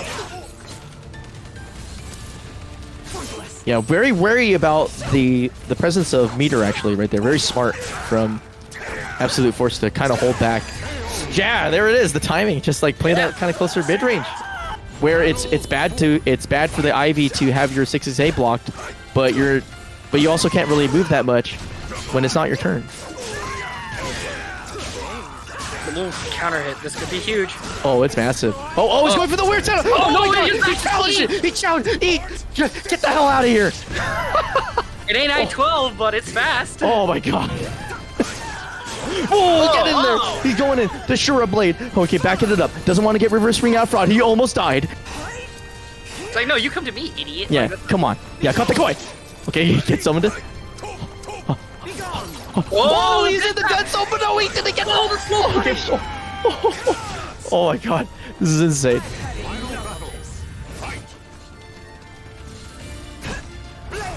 Show me your power. Okay, the soul charge comes out. This could be. Oh, and that's gonna be a little bit more damage coming in with the soul charge multiplier. Ooh, oh, no, another cutscene. This is SETI's round right now. This is huge. Wiggle. Yeah, look at that chip damage already in the yellow. Gets a little bit of a punish. Does Mitsu even have a cheesy reverse ring out? No, I guess it doesn't matter. Oh. All right, here we go. But he's getting good position. And just like that, he's back out. Great step. Is that gonna be a punish? Zonk! Get smacked. All right. Okay, here we go. What does he go with? Oh, the goes for throw mix up, but then gets no punish. Oh, he's dead. Oh yeah, and that's gonna be the aggression, the counter aggression from Incendiary, man. It's crazy, dude. Oh, dang, that is.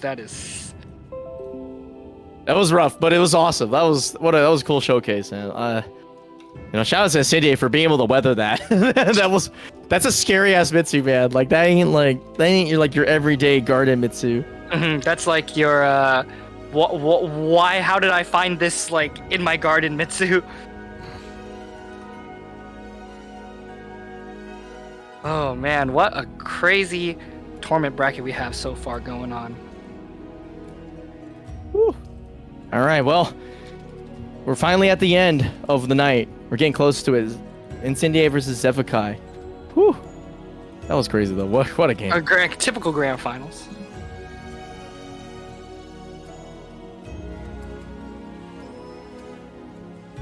Whew. Yeah, you're right. It's kind of like typical. Although, was it typical this last week? Last week I was 2-6, so I was like I was not around. And I think I was working or something. I don't know. I was doing something.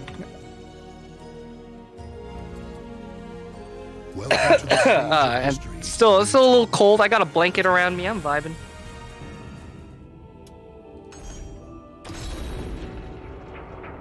Welcome to the stage. It is cold. Like for some reason, Cali's like frigid for reasons unknown. Oh, actually, it's called climate change, but you know, Lamau.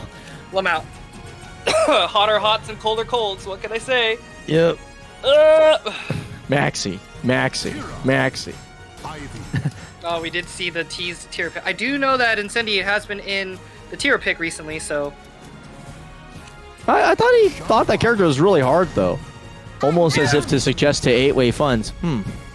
This is hard. Because that's how I remember seeing is like seeing on like the difficulty tier list. It'd be no, and then like immediately seeing 8-way just pop up like, yeah, man. There's nothing. There's no good, better feeling for 8-way than to be right. Yeah. The clock is right. I love 8-way. I love him too. With 8-way, I love the guy. Amazing, man. Amazing. Oh, alright, already going in. I think the X pick was pretty challenging for Zeph, but I guess we're just gonna open up with this, see how it goes, you know, and make sure that, you know, he doesn't blow up. And 2 CSs in a row. Okay. This is a impressive matchup. Although it's weird because like I feel like the tools for Xianghua are they're oddly like not as aggressive, but the stability of the game plan really makes it work out. Whereas like you don't do you're basically doing a lot less risking as Mitsu, but you still have to do the challenge of like, well, it doesn't matter if I can't mix them. It's not. But this guy, I was so chubby. Oh jeez. This comes down to ultimately how clever is Zephkai going to be on the offense. Right now he's just getting zoned out a little bit. Okay, never mind. Nice counter hit. Out of the AOP right there. All right, just blocking every mix-up though. Oh, you said that, and then it gets hit by the most classic of lows. Hey, Grey Wall just to make some distance. Great block right there. Jumps at the last second. Not get hit. Oh, that's huge. What the hell? He just 3B like 3 times in a row. How does he get away with this? How is his timing that good? Wow. I don't get it, man. Wow. Just kidding. Wow. So, Zeph and winner. So, Zeph only has to win 3, and Insidia has to win 6. Alright, beautiful full crush 3B right there. Yeah, decides to back away. Does not want to deal with the mix-up. Oh, Song. No, tries to go for a cheeky reverse ring out. Decides not to go for it. Okay, Christmas tree up close. Locks the low. Nice punish. There we go. Don't let your opponent ever get away with free stuff. I think he wanted a different button than double K, but it didn't matter. Man, this is an interesting case study. I need to actually sit down and watch the difference between this and Absolute Force. Because, like, even though the different characters, like, the way that he's handling this is so... Like, regularly you could just see, it was like, oh, Incendiary is just, like, having a really, really hard time getting away from Zephkai. Yeah, the way he's able to get in like that. Oh my gosh, just wake up -16 move right there. All right, I respect it. But the poke game from Incendiary is still really good. Oh, that's a CS. I don't think he's dead. No, he's pretty fine. But he's got to hold the mix, and that's so dangerous. The grab throw. Goes for the full thing. Not dead yet? 2K. Oh, yeah. Finally, eventually ran out of kind of juice where it's like, at some point, you try to throw your opponent off by playing defensively to get your turn back, but sometimes your opponent's just like, yeah, okay, I'm just going to win. I love the movement right now coming from Zeph. Zeph is going to pop that soul charge. Does have a lot of good options coming up. Okay, breaks. Oh, no. Okay, hold on. Launch all. Oh, you got one, but it was air hit. Oh, he just hit the The power of the I-12, my guys.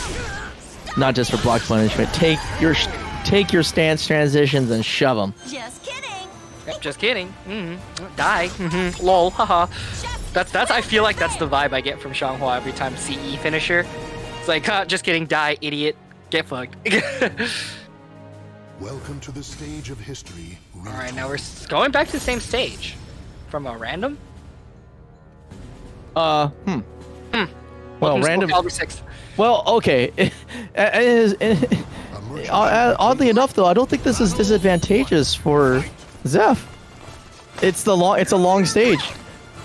This is where I would imagine the character thrives, but I guess when it comes to playing against somebody who has neutral like this, you feel like giving them space is better. I actually do believe that though in some ways, because like your alt stage for Ivy is strangely scary.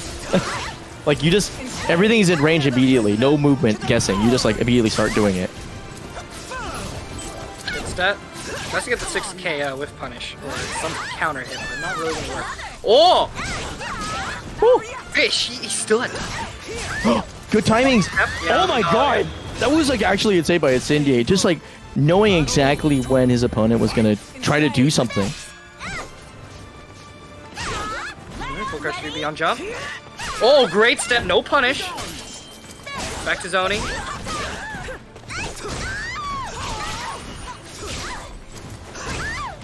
Oh my gosh, all these stackers lows.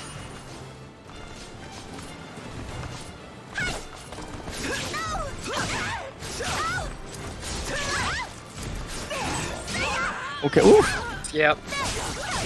Okay, Oh. yikes. Gets the restand, decides to stay on the ground. Jesus Okay. Christ. Battle 3. Fight. Be gone. Mediocre. Ooh, that's gonna be big. Yeesh. Yeah, that was pretty good damage from Xianghua. Enslaved. Okay, backing up. Interesting juncture. Okay. Gets zoned out again, but that's fine. Kind of has a little... I want to say like a delay before... Oh, that could be huge. Oh. Has to be careful of the... Okay, no, decides to go for stage control.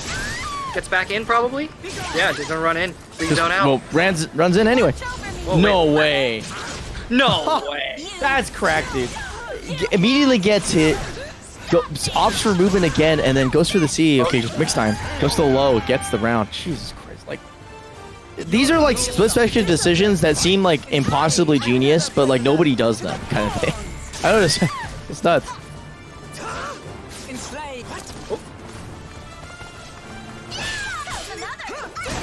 Woo! Oh, There you go. damage.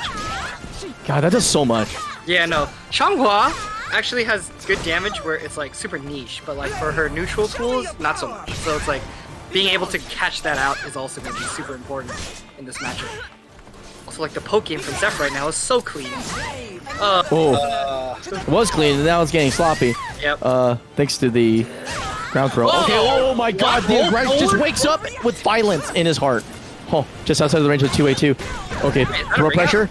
No, not quite. Oh, I thought that was C.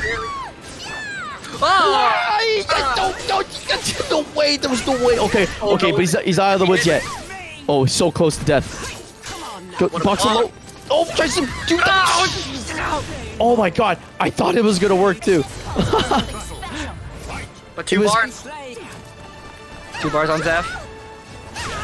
Yeah, this is like this 2-move game. Okay, 1C is gonna probably take him down to like close to 1/3ish.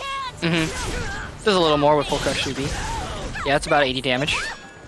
Gets the Oki, guess right. Just a little bit of poke game right now. Life lead still really good. 2K, yeah, decides to play patient. A little bit. Oh, a little bit antsy coming from Incendiary right now. Don't get too cute. I think you kind of have to be a little antsy though. It's Ivy. You don't have like standard tools to get your opponent to be like, hey, chill out. Just gotta take risks. Like that high. No, he cooked. We even saw it earlier. He went for double A. Like everything comes with pretty high inherent risk. So like when you have to leverage, I guess that's the thing. The threat of activation is more present. Even though I think hypothetically you would still be able to get that with Bitsu, right? You have your I-14, still almost as good. The fact is like it feels real, more like an inevitability when it comes to SCVI. Like SCVI's just gonna tuck the high and you're gonna get cooked. Like right. So see if he might be opting for a character switch. He's down 2 rounds. Incendiate does have a very, very, very, very, very deep character pool, but instead we're just opting for different colors, and hopefully random will be in their favor. Oh, kind of the same neutral, stage. Yeah. It's roughly the same. It's just like a little bit smaller, but as far as the dynamics of it, it's not. Yeah, there's nothing. It's. I don't think it's a. If you're looking for a real big change of paint, this is probably like the second worst you could have gotten next to like Osteinsenberg. But even Osteinsenberg, that was like that. the wall damage isn't really like a consideration. This has just been pure neutral. Alright, already getting good to enslave, but Zeph's so good at just getting in. Like I'll be honest, like, the fact that he's able to raccoon kick in neutral and know that he's not gonna in the face is a testament to know how well he knows the control of the space of this matchup. And okay, here we go. Nice little wall. Okay, opting for wow, the deepest of mix-up. Sheesh. Waited 6 years for that. Graduated college. Double bid. Step one. Like I think on Cindy it's a little bit tilted right now. A little just trying to get back into it, trying to get any momentum going on. Zeph trying to just keep up that game plan, doing really well so far, just playing patient and just controlling space. But Cindy going in again. Big slaps. Okay, lows. Okay, that interesting kick choice. I don't even know what that. 12. It is I-12, but like, it's pretty stubby. Oh no, the demon strikes back. But it's crazy too because have we really seen this move that much? We haven't seen Playful's life really being like abused of any measure. It's not like the standard Oki mix-up where you're just like hot mid, right? It was kind of used sparingly, and I kind of like that. He's almost like concealing the strongest tool of the kit. Wow, what a punish.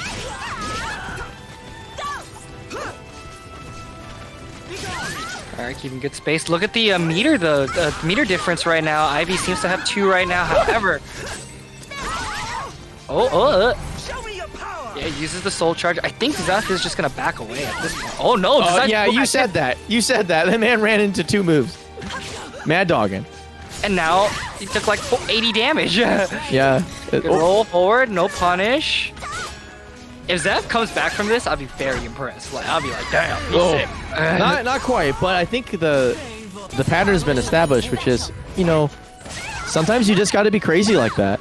And I think in this case it actually works out because if your opponent ever feels like your 6-6A hold turns into some sort of like magical zoning move, I think that the benefits are clear. Like the pressure, the pacing of the game demands your opponent mash a lot. Right, and just like that, we see Zeph with a huge life lead and going in. Oh my gosh, he did the spin to win. I don't know why that works. It was actually a failure last couple of games ago, but this time it worked. Again, constantly aggressive. This is like such a showcase of like this fine line between being like insistent but also not losing, because like you can become predictable in this game, but for some reason, well, not some reason, clearly Zeph is like one of the premier players of this game, but like he's just showing how powerful it is to be able to make your opponent feel like they're not zoning you effectively. Right. Alright, just runs into that one. Life lead pretty much the same right now. Has to be pretty decisive right now. One more launch could do it. That grab. Reverse ring out at play. Soul charge will come out from Incendiate. Outside of range. Okay, decides to go a little bit pokey. The soul charge go. Then from reverse. What a way to end the turn. What? Chicken kick. Man. Let's go. Counter it chicken kick to end the tournament. I mean, Crybaby would have been more like is probably the higher tier, but that as far as that was a rare. That's the shiny right there. I need to grab a snack, bro. What the? Why? I'm gonna cool off a bit. You know me. Oh my goodness. Wow, that was awesome. What a tournament. What the army of close range characters versus the big zoner in the Grand and Losers finals. It was really fun to watch. But yeah, sheesh. Good stuff, guys. All right, he's getting stuff. What are we doing, Papa? What are we doing? We are trying to end this stream now that the tournament is over. Bet. All right, let me get the Matarino. So congratulations to Zephikai for winning this week's edition of Wednesday Night Fights. This is episode 3, right? Yeah, this is episode 3. Is it episode 3? Episode trace. Is it episode? Yeah, it says episode 3. So. Oh yeah, it is. I've returned. Oh, I see. I did a weird thing. Let me get rid of that. Yeah. Okay. Cool. Yeah. So Zephyr taking first, Incendia in second, and Absolute Force in third. Thank you everyone who came out tonight to participate. It was really, really fun. Good to see you all. If anyone is interested, again, we run this weekly every week on Wednesday.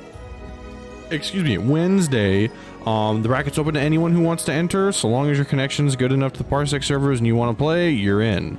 You're in. Yeah. You can play on a crap top. Like, really, you could, please, new players come so I can feel less bad. No, I'm joking. I'm joking. I'm not trying to gatekeep, like, O2. Yeah. But yeah, and then big shouts out, thank you to everyone who donated and used up all the codes in the match arena. We used up every single code, and a bunch of people donated. We got a lot of money donated, all the way up to $100, $169. Nice. Yeah, so thank you all so much for doing that. Very much appreciate it. Oh yeah, go click on that link. Go use up all the codes in the BB tag link. They're done. They're gone. Oh, BB tag? Yeah. All right, bet. I'm gonna go attack BB tag. Yeah, so go use those BB tag links because they deserve it too. But yeah, thank you so much to everyone who donated and everyone who used the links. The top 3 players also appreciate it as well, so we all thank you. All right, I'm just gonna give a real quick reminder shout out again to Frosty Faustings happening not next weekend, but not this weekend, but the weekend after. No, 2 weekends. Sorry. 2 weekends from now, 2nd to the 5th. So yeah, that'll be a while. SoulCalibur is going to be a side event there, but there is a small prize pool, I believe, being provided, as well as top 8 medals. So it's going to be a cool event. After that, the next immediate event is going to be again Vortex Gallery Online, which is going to be a online Parsec tournament for SoulCalibur 6, sponsored essentially again by Team Deus and Sabin, who's doing work as always. So that's going to be really cool and really fun. I'll be commentating that too, so oh yeah. Yes. I don't know. I'm only paying so much. I don't know. I only know so many things. I pay attention sometimes, most of the time, usually. I don't know. It goes back and forth. But anyway, we also I mean, those are the main ones, and the next ones after that are like again Evo Japan and Combo Breakers, possibly. We don't really know. And Texas Showdown, yeah. Oh, yeah, Texas Showdown, yeah. What date is that? April 21st. Yeah, it's really close to oh wow, Evo, but April 21st. Oh, Evo Japan. Yeah, they're close to Evo Japan. Yeah. Tragically, because I had to pick between the two. Well, if Japan falls through, then I'm probably going to Texas again, because that is the most. That's kind of like I don't know how to describe it. It's like very. That's like my home away from home kind of vibe. Mm-hmm. But, oh yeah, for sure. But anyway. Yeah, so that's good stuff. Cambosa also hosting the Madhouse Rumble online weeklies every Monday.